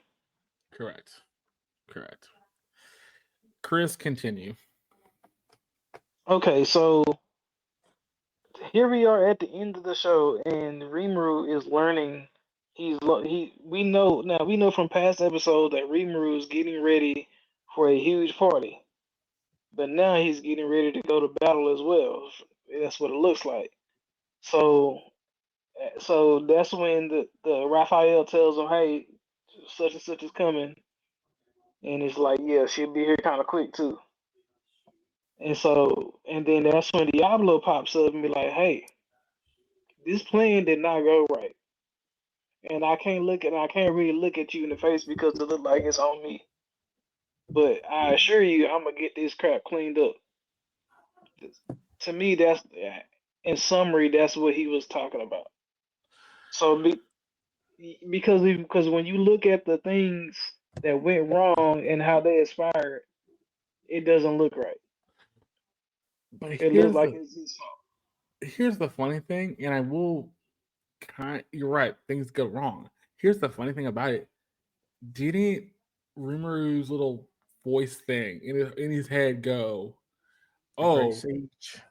Great Sage goes, basically, you do this, anything you do, things are gonna fall. Y'all ain't gonna stay standing, no matter how y'all do it. So is that kind of telling us now this is gonna be kind of dangerous? They cannot win this fight, or it's gonna ultimately be a thing where they can, but then to fix a lot of things to get to where around to where they can win the fight. See, I don't think right now there's gonna be a fight only because Hinata already suspects something is wrong, and so she's going there not necessarily to fight anyway. And then Mm, Rimuru, as long as she's willing to talk, he's not gonna fight. correct. Correct. Yeah, but they're both set up right now to look like they both are being aggressive, and Right, it's but being they're being played on both sides by the three, but I guess seven actual sages. But here's the thing. Here's the other thing to that too. They're both being played. Here's the funny part though, and the thing that Diablo mentions right at the end of the episode. He goes, the Archbishop was presumed dead, but Diablo says that might just be a rumor to throw us off what's going on, so they know something's up. But the other part of this I don't really like, and I think it's kind of odd. They do it anyway. Is that when she's coming to town and you see one of Rumor's people watch her come to town, four of her men are with her. She was going to go alone. So why is four of her men with her when she wants to go alone? This is going to end up in two weird ways. I think one of the two ways it can end up, like Chris said, they're going to try to talk it out without fighting, and they both know they're being played. Or one will start attacking, and then the other will say, "Wait, I didn't say that." but, Then the but conversation see, will happen. the only thing that should be said, the extra four people behind her, she probably doesn't know that they're behind her. No, no, she doesn't. Yep. They're just probably they got sent into action just so that they could protect her. Now they got sent into action so that Rimuru could perceive her as a threat. Correct. The That's what I other feel. the other side of this coin too, which is also kind of funny, when the Lumen sages gave her the sword, did you hear the line they said? We know this won't be you can't really do attacks to Valdora, but with this sword you can do some stuff. But if you don't worry about it. You're gonna be fine. Ultimately knowing she could probably die if she tries to go against Valdora. What? Like, wait, what? Or Like you they have another plan. like that doesn't fair. Yeah, you're right. You're right. They either want her dead because she's probably the only one that they know can beat them, or they want Rimuru dead and they have something up their sleeves. They're Well, either see, sending her to her death Or And they already said that, and she said that they might be trying to get rid of them both, hoping that they Correct. kill each other. Correct. yeah. I'm hoping to kill each other. This episode is weird because it's building to a conversation, a talk, another talk, maybe a small fight. We don't know. It is a slow build. I get all that. It feels weird that we're going to a slow build to get to some action eventually. Odd. But the only thing I will say of this episode, I think the first half of this you could have cut out and done everything in the back half, and we still had a good episode. So I'm gonna ask this question to both the gentlemen, then we'll get into Kaiju number 8, episode 4. So get that up when you have a chance. I'm gonna start with Chris for this. Chris, thank you for doing that recap. By the way, I wanted you to do it because you've been following. I had you followed Reincarnated I because just you. hope it wasn't too short for you. I know I I kept don't know. it real simple. No, it's not that short because the first half didn't really matter. Like I said, the first half wasn't necessary outside of the couple like the recap because I've already recapped it in multiple episodes. What would you give Reincarnated Slime as an episode for a rating? I'm gonna give this episode a 7.4. Okay, Only explain. because I enjoy this build up. I enjoy how they are taking the story piece by piece and trying and getting ready for whatever is coming next. However, I do not like all the recaps. It's like, come on, like I understand that you have to do recaps in order to get newer viewers to watch, but if you honestly, Slime, y'all could I would have felt better if y'all tried to pull the shit that My Hero did instead of all this extra recap. So yeah. Yep. Deon, what would you give Reincarnated Slime as a rating? And why? A 5.1. Oh, like Lord, a lot lower than Chris. Explain. Yeah. Chris is a lot more forgiving than I am for all the recappy stuff.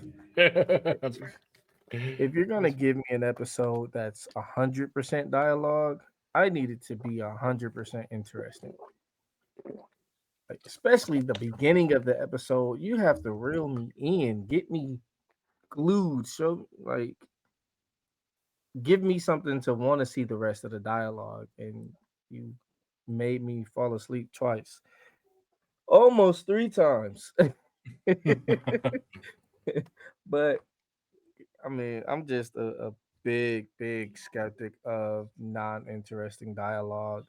And even the only real interesting dialogue came after the three wise people showed up and they start plotting and twisting and scheming. And that's interesting. But everything before that was like, let's keep going. This is a tough one for me. I agree with Chris. I think the build-up is good. I love the build-up. But I also agree with Deon. The recap should have been there in the beginning. Because it's a kind of a bore thing because we've seen it 2 other times prior. Ultimately, if I had to give this for a rating, I would have to give this like a 4.5. Ooh. And that's only because I'm like Deon that sense. The first half of this recap stuff, you could have dropped out.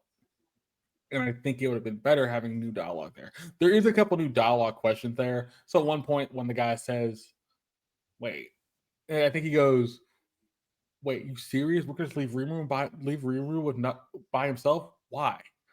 Well, because one, y'all can't fight him. Two, he's stronger than you. And three, y'all really want to go after him? Go right ahead. You see, and then get the answer to that question is, oh, we saw a man take 20,000 souls from a battlefield in one fell swoop.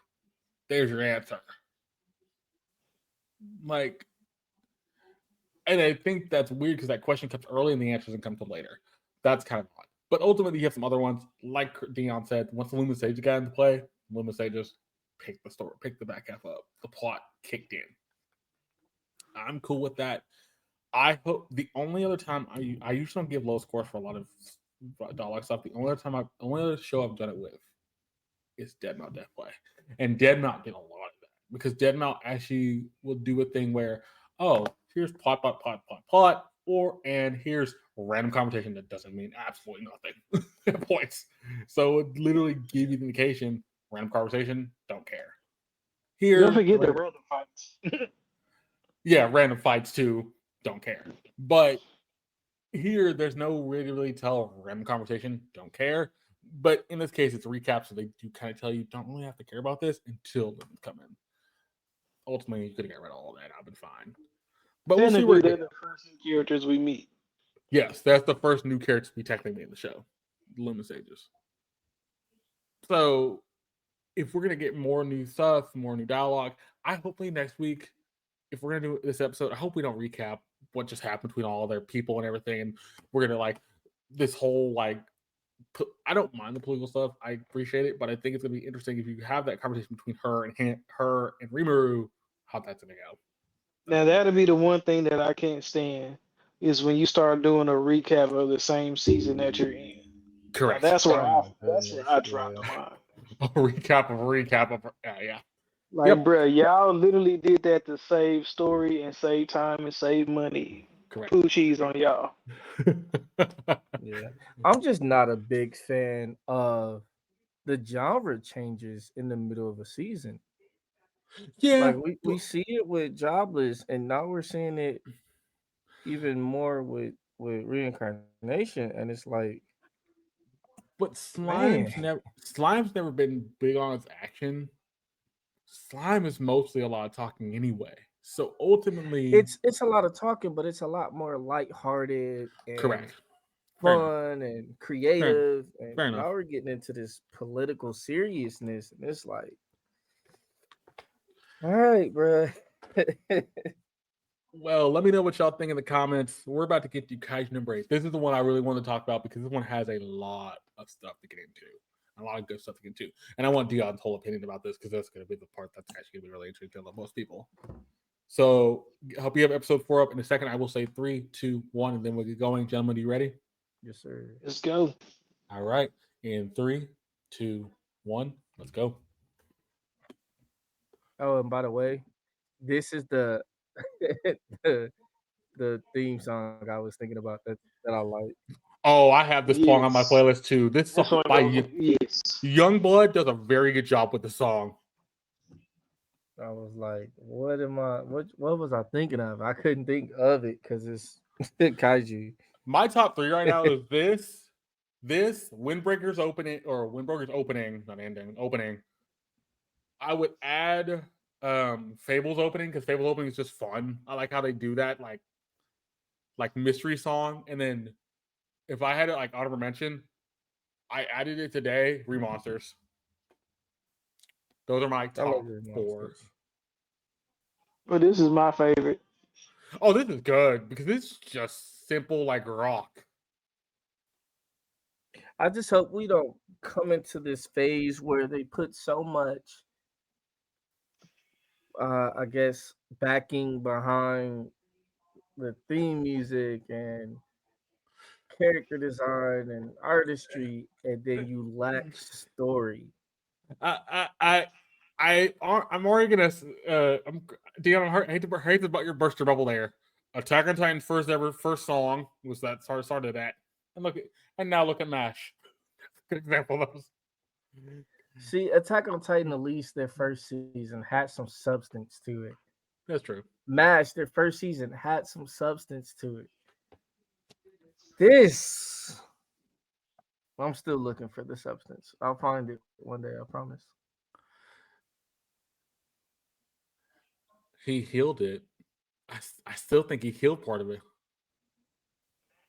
Nah. He wouldn't It be would standing make on a sense. broken It would make leg. sense for him to heal it, right? As it No, should. he didn't.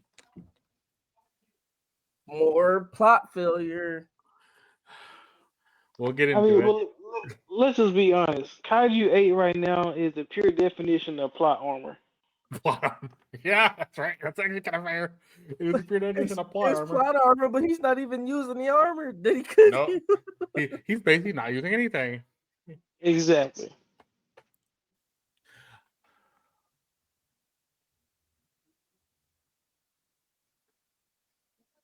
How is he lifting him, by the way? There's no way he's that strong.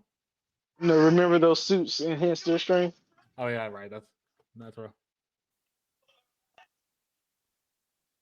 Okay, they answered that question for me.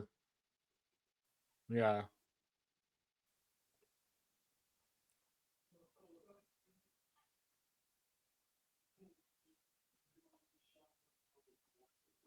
I love how she says, "We're at work. Why are you making them? Why are you laughing right now?"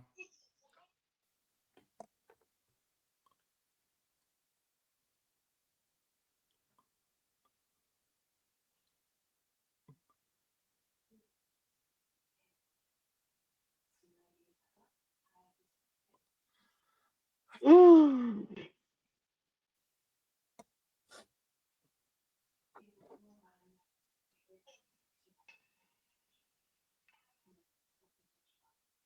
Now y'all know y'all not catching up to her. No, she's already like halfway down the field at this Like point. she was gone before y'all even came up with the idea to do this piggyback stuff.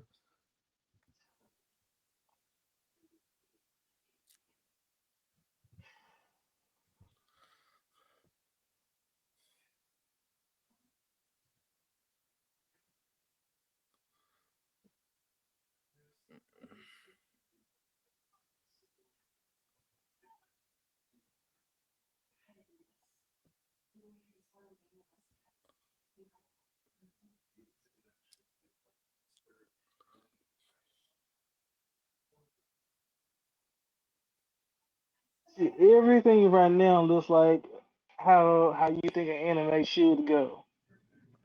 Yeah, it should. Okay, I still bet she's literally. And this was just a cold finish. This was a cold finish, but also you wouldn't be standing like that on there. That would be pain. That would be not great for your legs.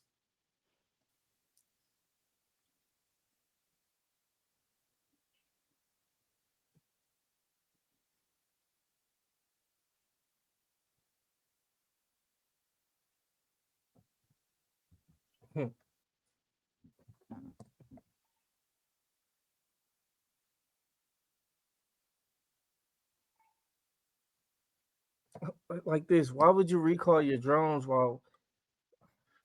Why Sorry. people are still in the field. Yeah. Well, Yes. I think they thought it's a closed set or closed. Well, I say closed set, but like closed training facility. So why? How would Brandon, somebody get in there? you know broadcasting. You keep the cameras going Oh until yeah, everything is over with. yes, absolutely. I agree with that. You keep one rolling at least.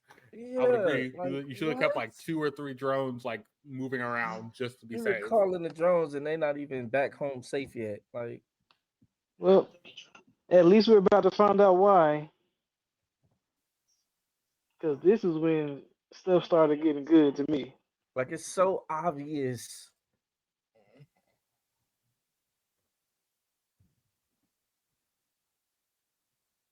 No, she isn't. Yeah, you're gonna probably eat those words in a second because they give her a backstory that I'm like, okay, you made her humanized, you humanized her, you humanized her. It's the typical daddy issue, though. It's Well, like, but, yes, but I'll give you a reason why I think they did a good job with it. please give me a reason why. Because this, Okay, and this is where the camera should have been already involved. He walks out of the smoke. Ooh. Why? Now How did stop, he? because she should have died. I Oh don't yeah, care. She yeah, should have died. right in the We chest. should have saw our first character fatality and this show there's would have no, instantly got a 10. and the But reason that they gave why she's still what? the suit would have been the reason why she's still alive. Nah, But See, nah, even nah, then, nah. like I She said, had to activate it. but the She suit has says, healing properties. Had I not activated my suit in time, I would have. How did you even know to activate your suit? honestly, if you started bleeding, yeah. Correct. See, Taking the shield to the heart. Yep. All right. They do explain it. like, how did you even know to activate your shield? He came out of the dust. That's what I'm saying. You like your shielding technically failed because you got a whole hole in your chest still. You're coughing. You're spewing up blood, not just coughing up blood.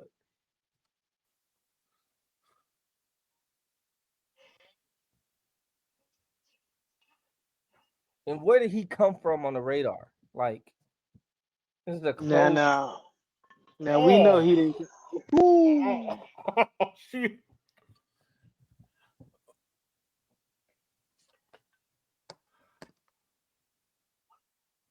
So you're still monitoring vital sounds, signs, and voices, but you took the cameras out.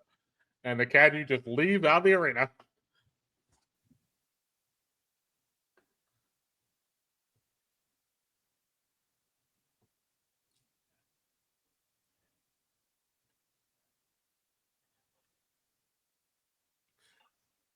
You and there we go.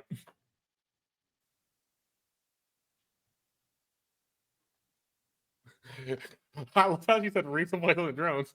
Like Deon said, why the drones not? Why the drones still not there?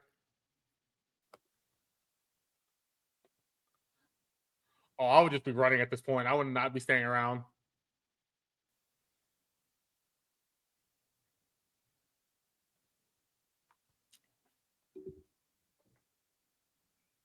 Poor little spoiled brat daddy's girl gotta be the. Oh, God.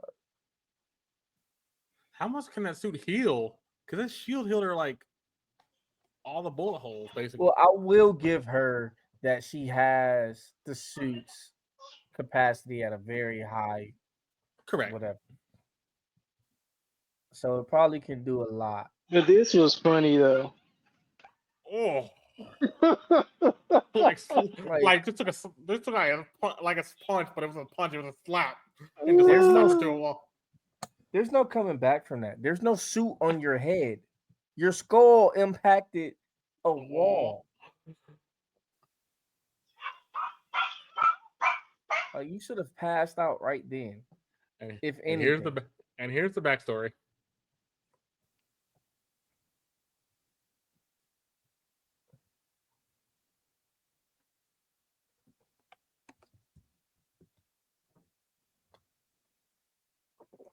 Typical cry for daddy's attention. I need to.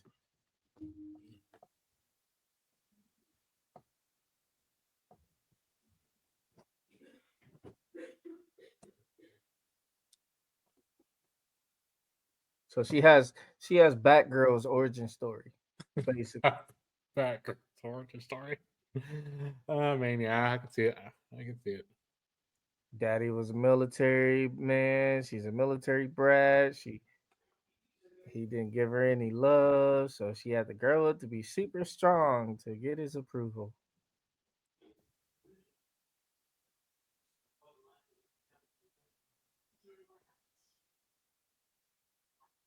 Just for him to say in 3 episodes, I've always loved you. I just wanted you to do your best. I don't think we're going to be getting that, Deon, but I'll buy if we do because that'd be the thing they could do. Or you were never worth it. I never even wanted you. It's gonna be one of the two.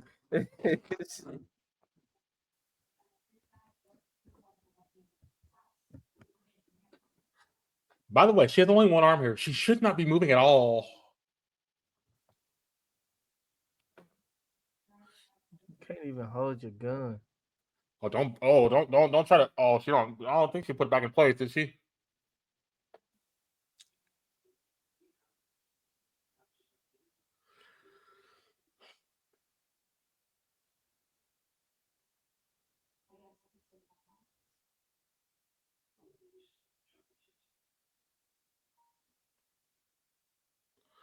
You're not even running fast enough. And why are you running?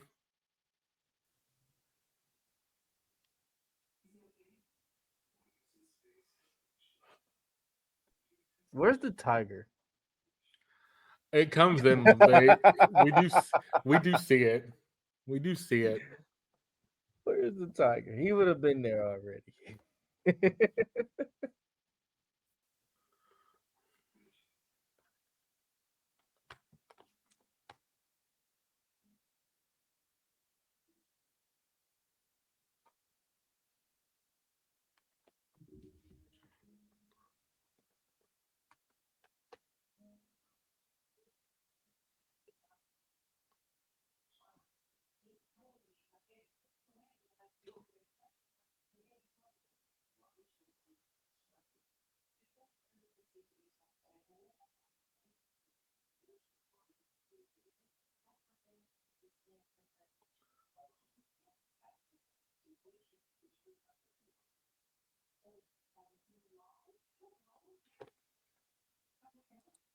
But that was very anticlimactic.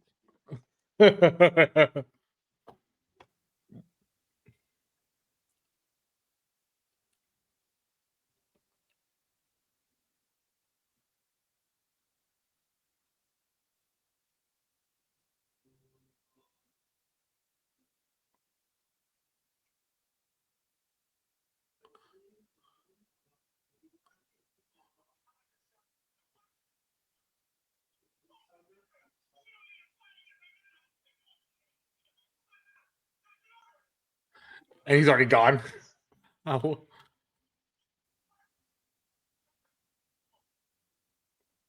You couldn't walk 2 seconds ago, but you can go so You can fast you don't disappear. even know. Bro.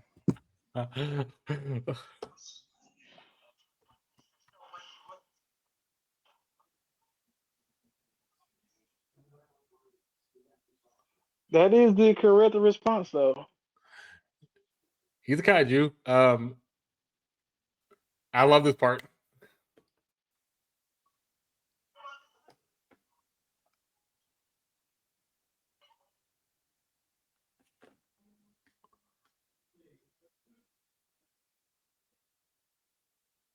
Nope, There's a too slow. Goku.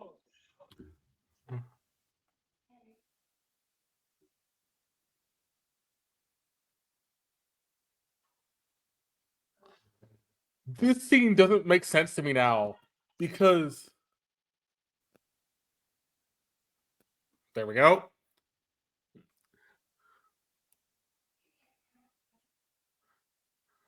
And she's reading the fortitude number.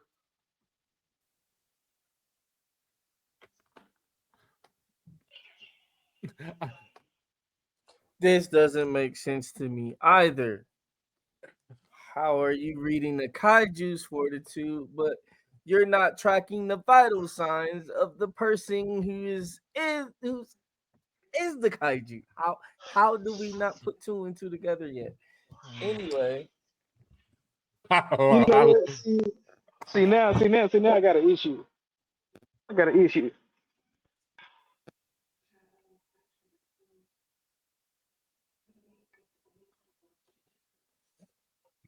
I will say they did an epic job just animating this. Like just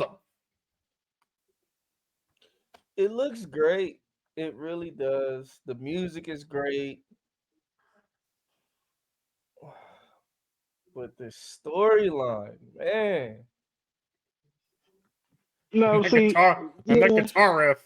we got to talk because Yes. see, yeah, to me, this is no different from when I was watching Solo Leveling. It's the same. It's the kind of the same stuff. The only difference is that you No. don't know what's happening next.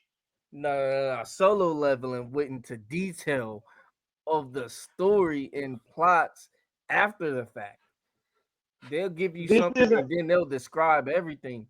They haven't answered one question yet this entire But season. So but they clearly tell you in the show that he's figuring out this as he goes. Correct. They so do tell me, say when did he discover that he can turn back human? It was in the last episode. last But episode. when we just see him back human, we don't No, see him discover that fact. no, we see it at the end of the last episode when he changes his face back and forth. Yeah. Right, but we don't see how he discovered that. We don't see how it's possible. We see him freaking out because he's a kaiju, and then 2 minutes later, we see him in his human form,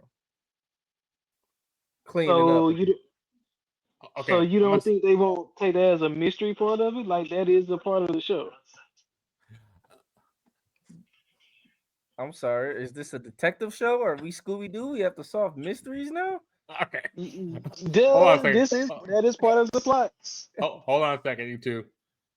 I'm gonna ask y'all not too quiet, but this back half is gonna answer a lot of those questions for us right now. And there's two scenes in particular, one that's supposed to come up and one that's supposed to come into the hospital when they go to the hospital. It makes this answers to the one question for Deon real quickly.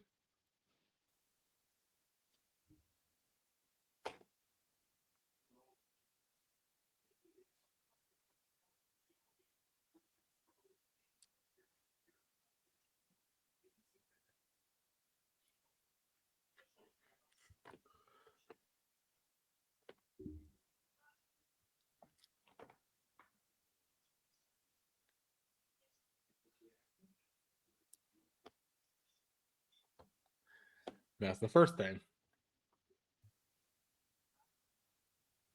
So there is pieces to connect.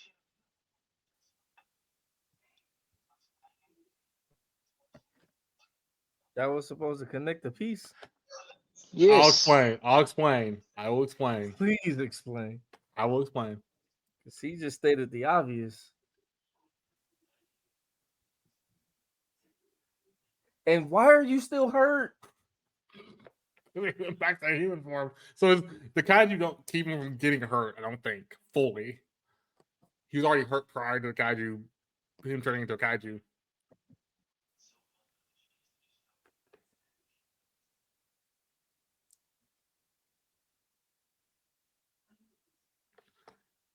And then she's there.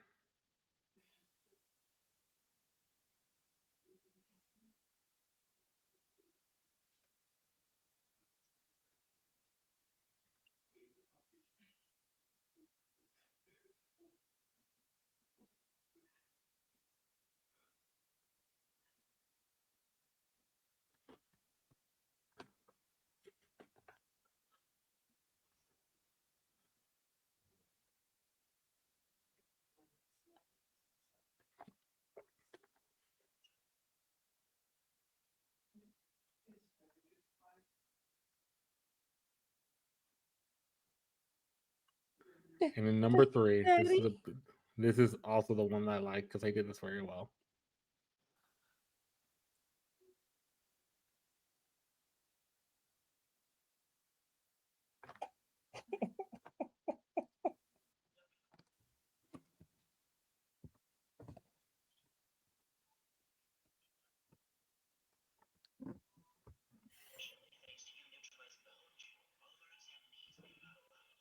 And that's actually not the truth. Because, there we go. You ask.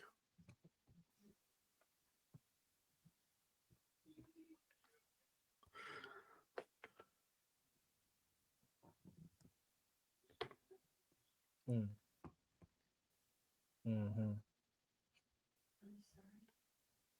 So now you just lied and they know you lying.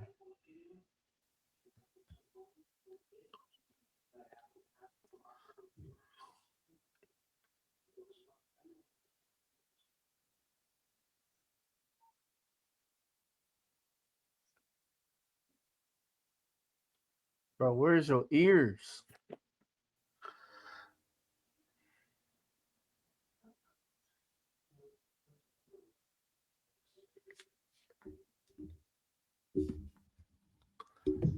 You know how to get a job, but you don't know how to answer the phone?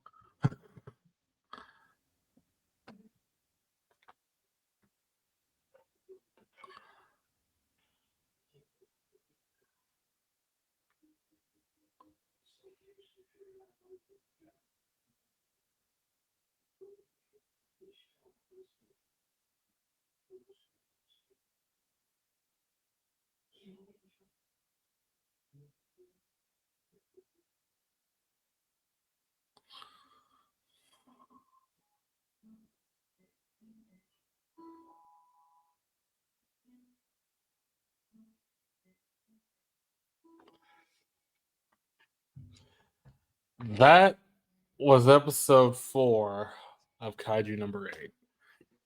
I'm going to do this very, as I say, quick because there's not a lot here, but I'm going to answer 3 big questions for Deon because there are 3 questions he want to know about. So we'll get into it. Basically, this show starts out still in the examination building. They're still doing the kaiju, killing the kaiju. The girl is going ham. Basically, she is on a roll. But ultimately, also, we see Kafka still hurt. He stands up, says, I'm good to go. But the vice captain goes, if you can't go, I'm putting your shield on. So you have one chance. Him and Ichikawa, he gets on Ichikawa Showas. They run out to the battlefield. More kaiju pop up across the place. She is just going ham. She's finishing off the kaiju, finishing off Honju. She does a cool thing where she gets between Honju's mouth for the split-legged position, takes the gun, shoots through the body, and blows it up. And they're like, how'd she do that so fast?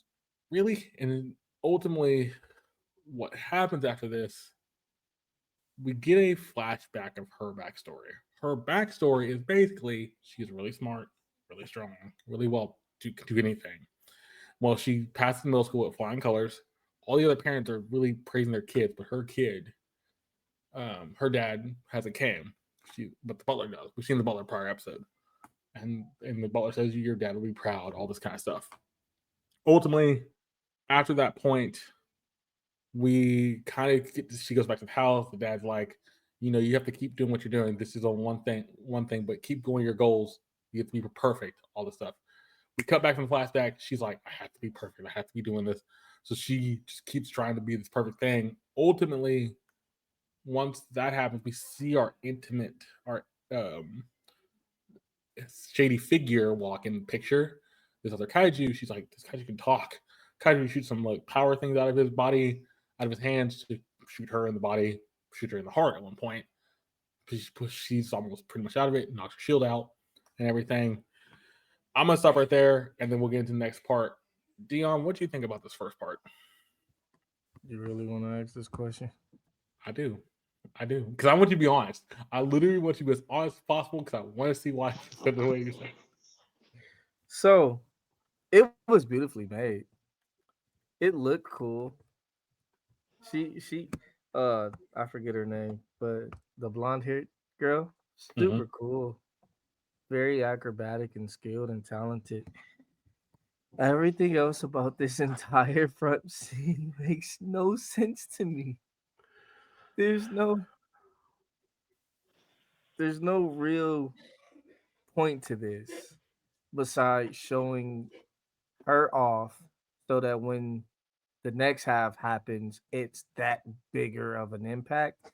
But like, come on, you showed us all these cool, interesting people in the last episode. All these cats that are supposed to be super strong, and we don't even get to see them do one thing.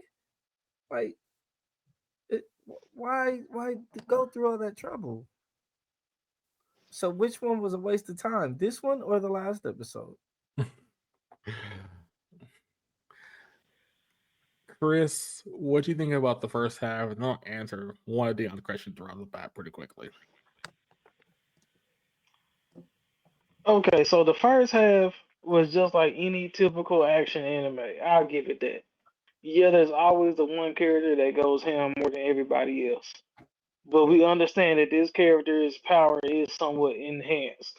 I mean, her super level was at like 43%, while some people were barely reaching 15%. So I mean, she does have that big of advantage, but that's typical in any other anime.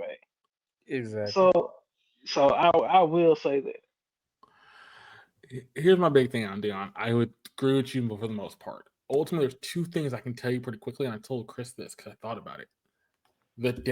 Her dad, guess who reminds me of, and it's from the show we that just came back. My hero. She reminds me of Endeavor. Endeavor did the same thing to his son, and yet in the son he fought back. He didn't want to be perfect. She's not fighting back. Yeah, it's the daddy's girl trope versus the son trope. The other thing that you get out of this is the fact that she has always been conditioned to be this perfect thing, but she knows she cannot stop. At this point, she also figures out she just needs to keep going. And I think the big thing with her is she wants her daddy's admiration and respect and admiration and love, but she can't get it because she has to always be at this top level. I think that's the what they're trying to tell you, and that's the key thing. But let me continue. I'll continue going to the recap. Okay. Next thing we see, the guy comes in, pops off on her, hits her in the heart, all that kind of stuff. After that, all the kaiju come back to life. They're a lot stronger. They're like, these kaiju are like 10 times stronger. What are we going to do? They're like, okay, we need to get in there, but there's not enough people in there. We can't really do it. Only me and the vice captain can. The vice captain, the captain can do it. So we'll go. And she's like, get back up the drones. Why'd you let the drones leave in the first place? That was kind of bad. Then after that, Kafka, they show a flashback of Ichikawa trying to help Kafka. He tells Kafka we need to get out of here. The guy already one of the guys called in already. He's telling everybody to leave. Kafka already left. Kafka's already gone. By the way, how did Kafka heal? We don't know. He just kind of ran off. Then she's taking some more punishment. The figure leaves. Ultimately, as he leaves, he kind of makes it a lot harder for her. Ichikawa comes on the scene, stops one of the bullets, stops one of the power things from the kaiju, then says, "What? Who?" And she's like, "Who saved?" And she looks into kaiju, and she's like, "Kafka." And she knew who it was with a bat. And Kafka's like, "I can take him from here. Everybody's safe. Let me handle this. Let me beat this thing." And he goes, "Wait. Before I do this, do not tell anybody you saw this. I do not want to get in trouble. Do not tell anybody I saw it." Then Kaiju shoots another thing off, blasts it. He knocks out of the air. Knocks out the drone, by the way. We don't hear that, but we see it later when he knocks out the drone. I'm going to finish the rest of this out because actually the rest of this section kind of connects pretty well. And so after that, what's it called? So Kafka, as the kaiju form, beats up that monster, beats it easily, blasts it all get out, blood comes down, all that kind of stuff. Another one behind her blasts that, beats it. And she's like, "You're safe." And she was kind of taken aback by the fact that she's so strong. Like, he's very strong. And ultimately, we see Ichikawa come back, find them both, and he goes, "You shouldn't have transformed. Why you transformed? You know that's not good." And ultimately, she faints. They bring her back to the area. By the time that happens, the vice captain and the captain haven't just gotten in the arena. That's where we figure out the drone is out of the place, and that's why we can't see the numbers. But then the lady in the lab goes, before they even get halfway to the part after the explosion happens, she goes, "This kaiju's at a 9.8. This thing is big." And the guy's like, "There's like captain, like, there's no way. The numbers must be off." And then all that happens, they all get out, and the lab ladies, everybody's out safely, everybody's accounted for. Ultimately, the vice captain and captain are standing there, they're looking at the situation, they're like, "What could have done this? There's the power and the level of destruction is insane." The vice captain looks it over, and he kind of thinks, "Okay, there's something connecting, but I can't really see the connection here." And he kind of connects back to something he saw from last time, early in the season, like the second episode, where we see another incident happen where they followed up, where the kaiju had to make this big crater. Then the Kafka and the girl go to the hospital, and Kafka's Kafka's sitting there eating apples and things, but then Ichikawa says, "Hey, at least you're not badly hurt." And like, "Why is she getting this full treatment? Because you're not bad." And he goes, "You're not badly hurt. Your leg's broken, but other than that, you're fine." We see the captain standing there watching this all play, listening to this all play out. She walks and says, "Thank you for saving her. I appreciate it." They salute. She leaves. The last thing we see of this episode is a big thing for everything. Her laying in the chamber, getting healed, getting worked on, and she's kind of out of it, blurry-eyed. She sees somebody walking. She says, "Dad." And then it's the vice captain. The vice captain asked, thank you for Brown Kaiju? And he's like, "I didn't." And he's like, "Did you not?" And he's like, "No, I did." She had to think about it. She's like, "Just protect Kafka. Kafka will not kill her." But he doesn't believe it. So ultimately, the other last thing we see the kaiju we saw earlier that went through the shadows, did all the stuff. He's in the bathroom on the phone listening to the news report saying, "Oh, nobody got hurt. Everybody's fine." And then he gets a phone call. And he's like, "How do you work this phone?" So he's not human technically. He's not human. He gets a call from the guys. They're about to clean up the site. He's like, "If you were having problems, you could have just told me. But if you're gonna pick up the phone, we got to do his job." And he's like, "Sorry, boss." And he walks off with them. They ask about what Kafka and Ichikawa are doing, but they don't know. And that's how the episode ends. Chris, I'm gonna let you explain. What do you think about this back half and the last thing on? Now, see, this back half is when they start making the story interesting. Now, from the fight, like, old girl was going ham, and when she thought she won, she didn't. Now, see, that to me was like, oh, this is where we make our show look slightly different from every other show. Like, first of all, you got your ass handed to you. Like for real. You thought you was hot shit, and then you basically got bitch slapped twice. Like on the cool. See, so you thought you was tough, and then you realized you would, and then they introduce what looks like another villains. Now, see, here's where we get our first set of mysteries. Was he transformed the same way that our hero was? We don't know. What was that thing that our hero encountered? We don't know. See, these are questions that we are trying to get answered. And I'm sure this is what Deon is talking about. But to me, this is part of the mystery of the anime. You have to keep watching to find out. So, but to me, Yeah. that's what makes it a good show. That's my opinion, though. Nobody has to share in that opinion, but going towards the ending of this show, dude, like now, this dude really does have the very definition of plot armor. Because, like, kind of like what y'all said, dude, leg was broke, but somehow you disappear and you find yourself there, and then at the end of the show, your leg is still broke. Sir, you have the most epic plot armor in all of anime I have ever seen. Yeah, Now, I'm to just me, like, I call that comedy gold. But I will call that out. yeah, yeah. So okay, but I'm hoping that we get some answers. Like now, see if you go the whole season and we don't get no answers, then you've lost me because this show kind of reminds me of Hell's Paradise in that sense. The whole Mm. show was a mystery until we got towards the end and finally learned that this is what's happening. And then so therefore I mean I'll say my score for the end. There we go. Okay. So, Dion, what do you think about this back half? Explain it fully to me, and then I'll try to answer what you think you're missing within this.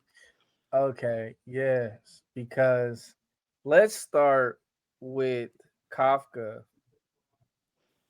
No, before even Kafka, and I didn't mention this because in the first part we did cover this scene in the first part, but this dude, the bad guy, arises out of the mist in the middle of a closed encounter, staged by drones all over the place and people all over the place. They're watching vital signs. They're checking for activity, and Mhm.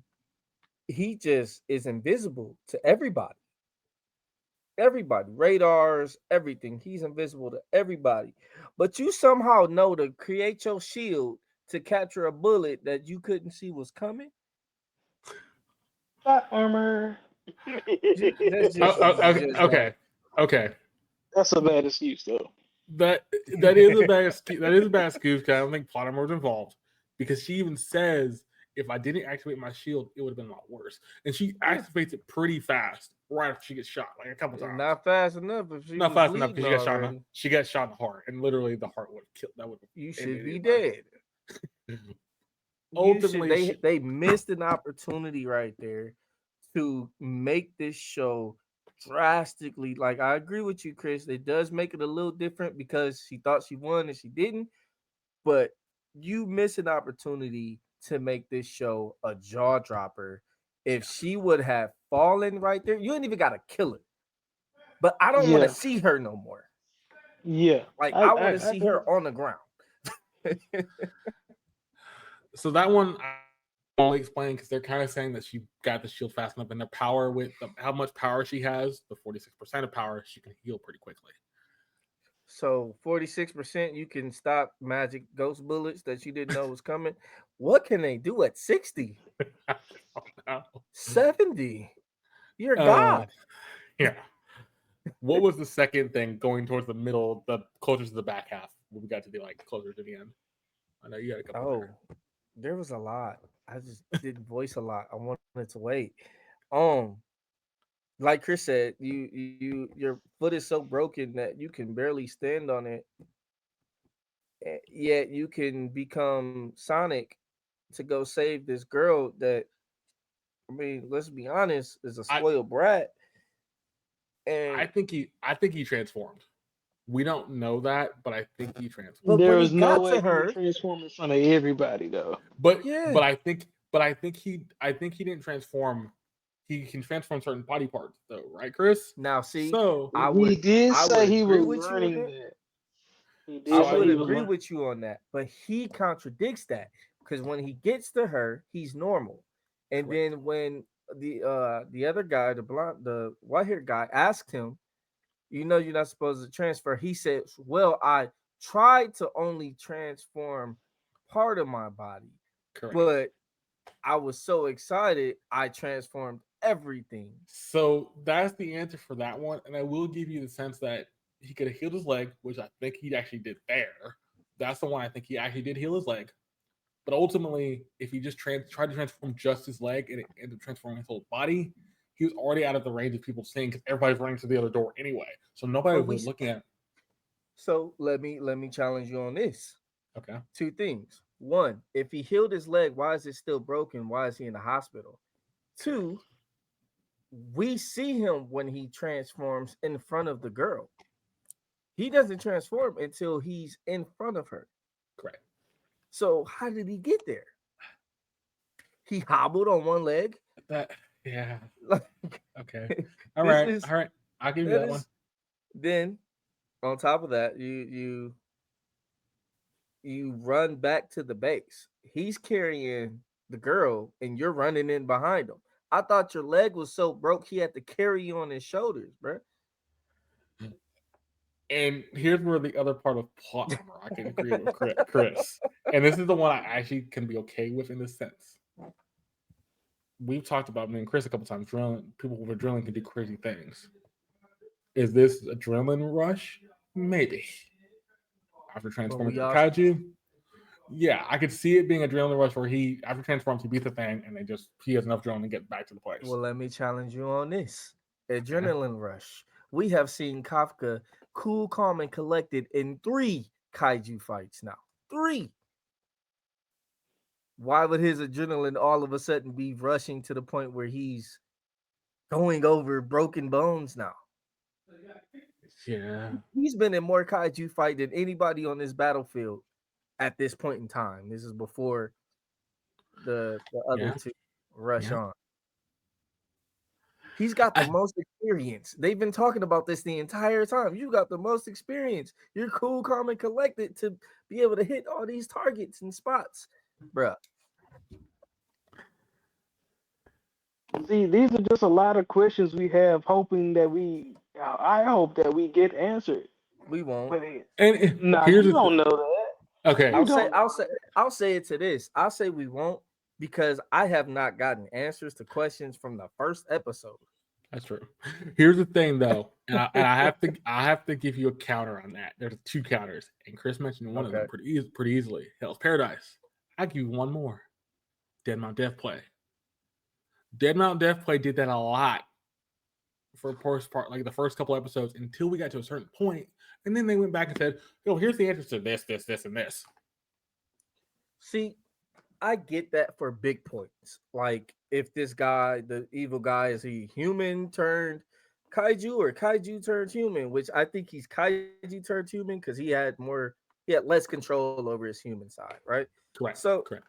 I get that for those type of plot points, but for simple stuff like how did he control his spaceship? Where did like stuff like that? I don't see us getting answers to. And I Well, see, think, I do because it's a part of the mystery of the show, and I mean, like, see, because there's so many little clues that I guess is being overlooked. But Like, do you there, think because to the writer that that's important enough to answer later? and here's the thing. well, here's There's the thing, and I'm sorry, Brandon, but no. let me just bring up this point. Go ahead. I'm speaking for myself. I'm at the same point I am with Kaiju 8 that I am with solo leveling. Only because I don't know what to expect next. You can explain whatever you want, but that doesn't mean that's what's gonna happen. Yeah. It's I'm the gonna it's put the Pikachu Pichu Raichu thing. You never yeah. see them evolve into each other. You never see Pikachu evolve. You just have an idea that that's what's supposed to happen. So it's I'm gonna like, I'm gonna put this out here. By the way, we are all good friends. We all come at different angles. Here's the thing I'm gonna bring up before I ask both these boys' ratings. The one I didn't mention to you, Deon, because you didn't bring it up. The vice captain. The vice captain has the one key thing out of this that he mentions. They go to the crash. They go to the site after all this happens, and everybody's gone. yeah. He's like, I've seen this before. Where? Episode 2, when Mhm. they're at the site when Kafka first transforms and beats up that kaiju. And he remembers how big the crater was and what it was like. But see, that's another dead point because they even say while they're monitoring the monitors, oh, Kaiju number 8 is here. With the 9.8, which So he of don't. course you've seen it before because that's the first time y'all know about Kaiju number Wait, wait, eight. wait, wait, wait, wait, wait, wait, But wait, wait. I but don't think but they do that. I they don't think they don't. say that. They don't They know he's a kaiju. They don't know he's kaiju number 8. They They know they he's just they know out, that say that there is they say another that on the kaiju there. monitors. but they You say they know he's out there. They know he's out there, but they have never right. seen him Yeah, like as in like when they say on the monitors, they's announcing that hey, this one is still at large. at large. So when he listens to the news report, it's still at large. But also the fact of the matter is with that, the other thing Kafka Let me look mentions, because I could have sworn while they were looking at the monitor, the she monitor, is talking about Kaiju number 8 and how yes. it's So overpowered and it's all of nine that point stuff. eight, and Yeah, he disproves it. Yeah, He well, says I don't but then believe there's it no name by it either. They just say, hey, there's something else there at the 8 that's level of hidden. Yes. at number 8 level of kaiju. That's where we get the name kaiju number 8 that's where Kaiju number 8 comes from, though. from. No, they Yeah, see, but y'all are both saying it wrong because they did not say Kaiju 8. They just said Fortitude 9.8. yes, They did fortitude. not That's say right. Kaiju. She doesn't say kaiju. She says fortitude. She says basic strength of what this is. Is that I'm 8? It's like rewinding now. I mean, we can move on from this point, but I want to make sure. I'm gonna I rewind. I think the funny thing is, I'm like Chris. I'm gonna wait and see where everything goes up. I also agree with Deon a little bit. I don't think they're gonna answer everything. There's gonna be small details that are gonna leave out. There's gonna be small things that are just gonna be there for plot for just the reason to have it. Ultimately, do I want to make sure they answer everything? If they can, if they don't, fine. Um, I'm gonna start off with Deon for this. Deon, what would you give Kaiju number 8 as a rating? um, I'm gonna give it a 6.8. That's actually fair. I'm gonna give it a 6.8 because it was still enjoy as much as I'm giving it gripe, and I told you guys I'm going into this as critical as possible, That's what I wanted. because of so much hype behind it. But it was still enjoyable to watch.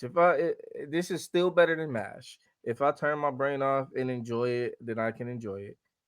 But my brain is like, bro, it's Swiss cheese right now. Like it tastes good, but there's so many hoes in it. Mm. Chris, what would you give Kaiju number 8, episode 4 as a rating? I'm going to give it. Wait, what did they? It's only going to get a 7.1 from me Okay. because I like this show and I want it to be good. I do. And I believe that they're going to cover at least the important plot holes to try to make something because to me that's the ingredients that make a good show. Like you can have holes in it as long as you come fill them back in later. That is my philosophy. But if, Yeah, as soon as you don't, oh, I'll drop this show like a hot potato. I really will.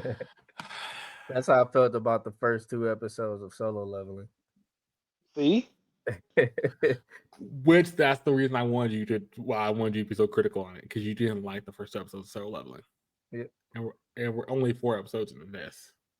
And Right. ultimately, So go ahead. I was gonna say ultimately this show still has a lot of potential to grow. Correct.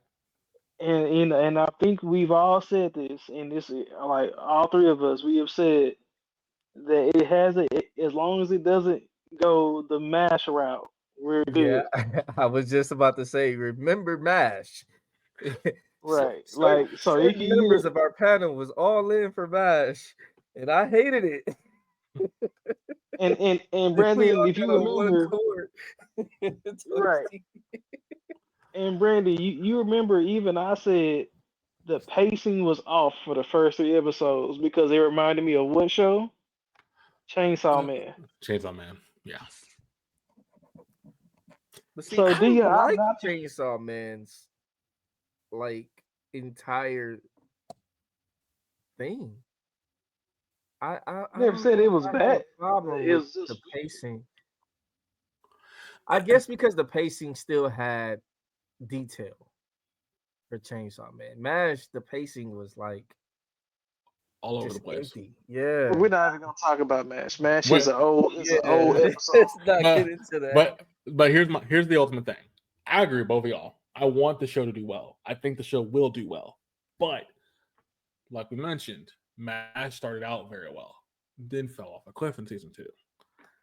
Soul Leveling, he was skeptical. Deon was skeptical with it, even though he's read the web comic. I read the manga. Chris didn't read either one. He actually, as we went through it, he actually got used to. He liked it a lot more. I think this will do fine. I think the big thing is this episode did have very little comedy in this episode. If you keep the comedy low and keep the seriousness high enough, I'm fine with it. Ultimately, I would give this like a 7. It's not great. I'm between both these boys, between 6.8 and a 7.1. I think that's about what there at the end. By the time we get to episode 6, if this is still sitting like a 7, I'm kind of worried. I Well, will those say charts won't lie. if the next episode is this as good as this one with the same Swiss cheese taste, it's going to be a lower rating for me, and it may Yeah. move down those charts a lot more than 8 Yeah. because you can't have an episode like this and then go worse or But the the last same. You got to get better from here, Like episode was a 1. The episode prior to this was in the number 1 spot. which was baffling to me.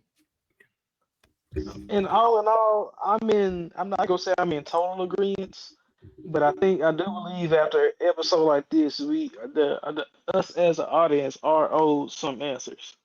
Yeah. Yes. We are. Like you don't have Or to give me action. You don't have to give me the best episode ever, but you have to like at sew least in. start leading me in the right direction. I'm sorry. Yeah. Yes. Yeah. Yeah, Yep. exactly. So Absolutely. like give me Absolutely. a pathway to walk on. So before I end Like, this episode tonight, I'm gonna make 2 bold predictions for next episode. And I'm gonna say this right now. One, one of the first things we see is the vice captain go to Kafka.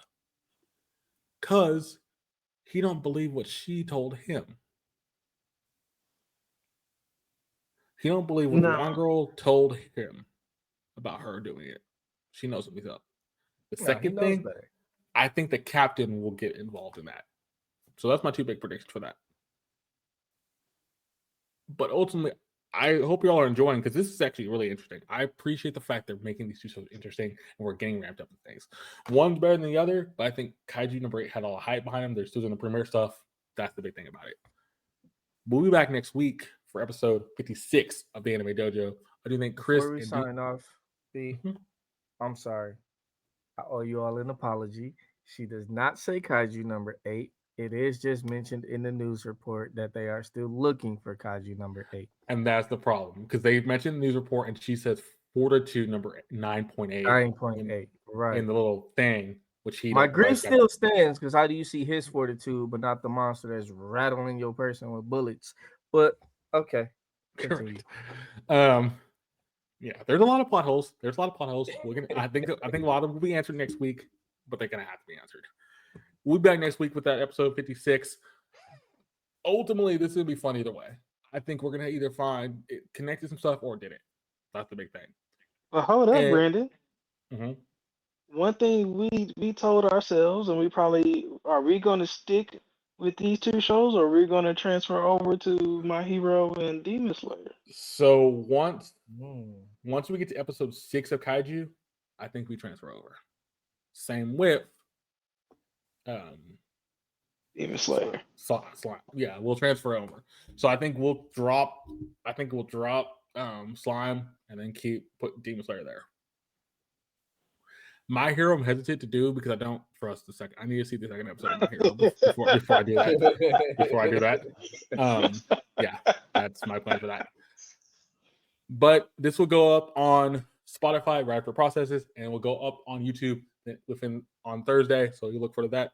But I do thank you for watching. Hope you did enjoy, and hope you for next time. See you. Peace. Deuce.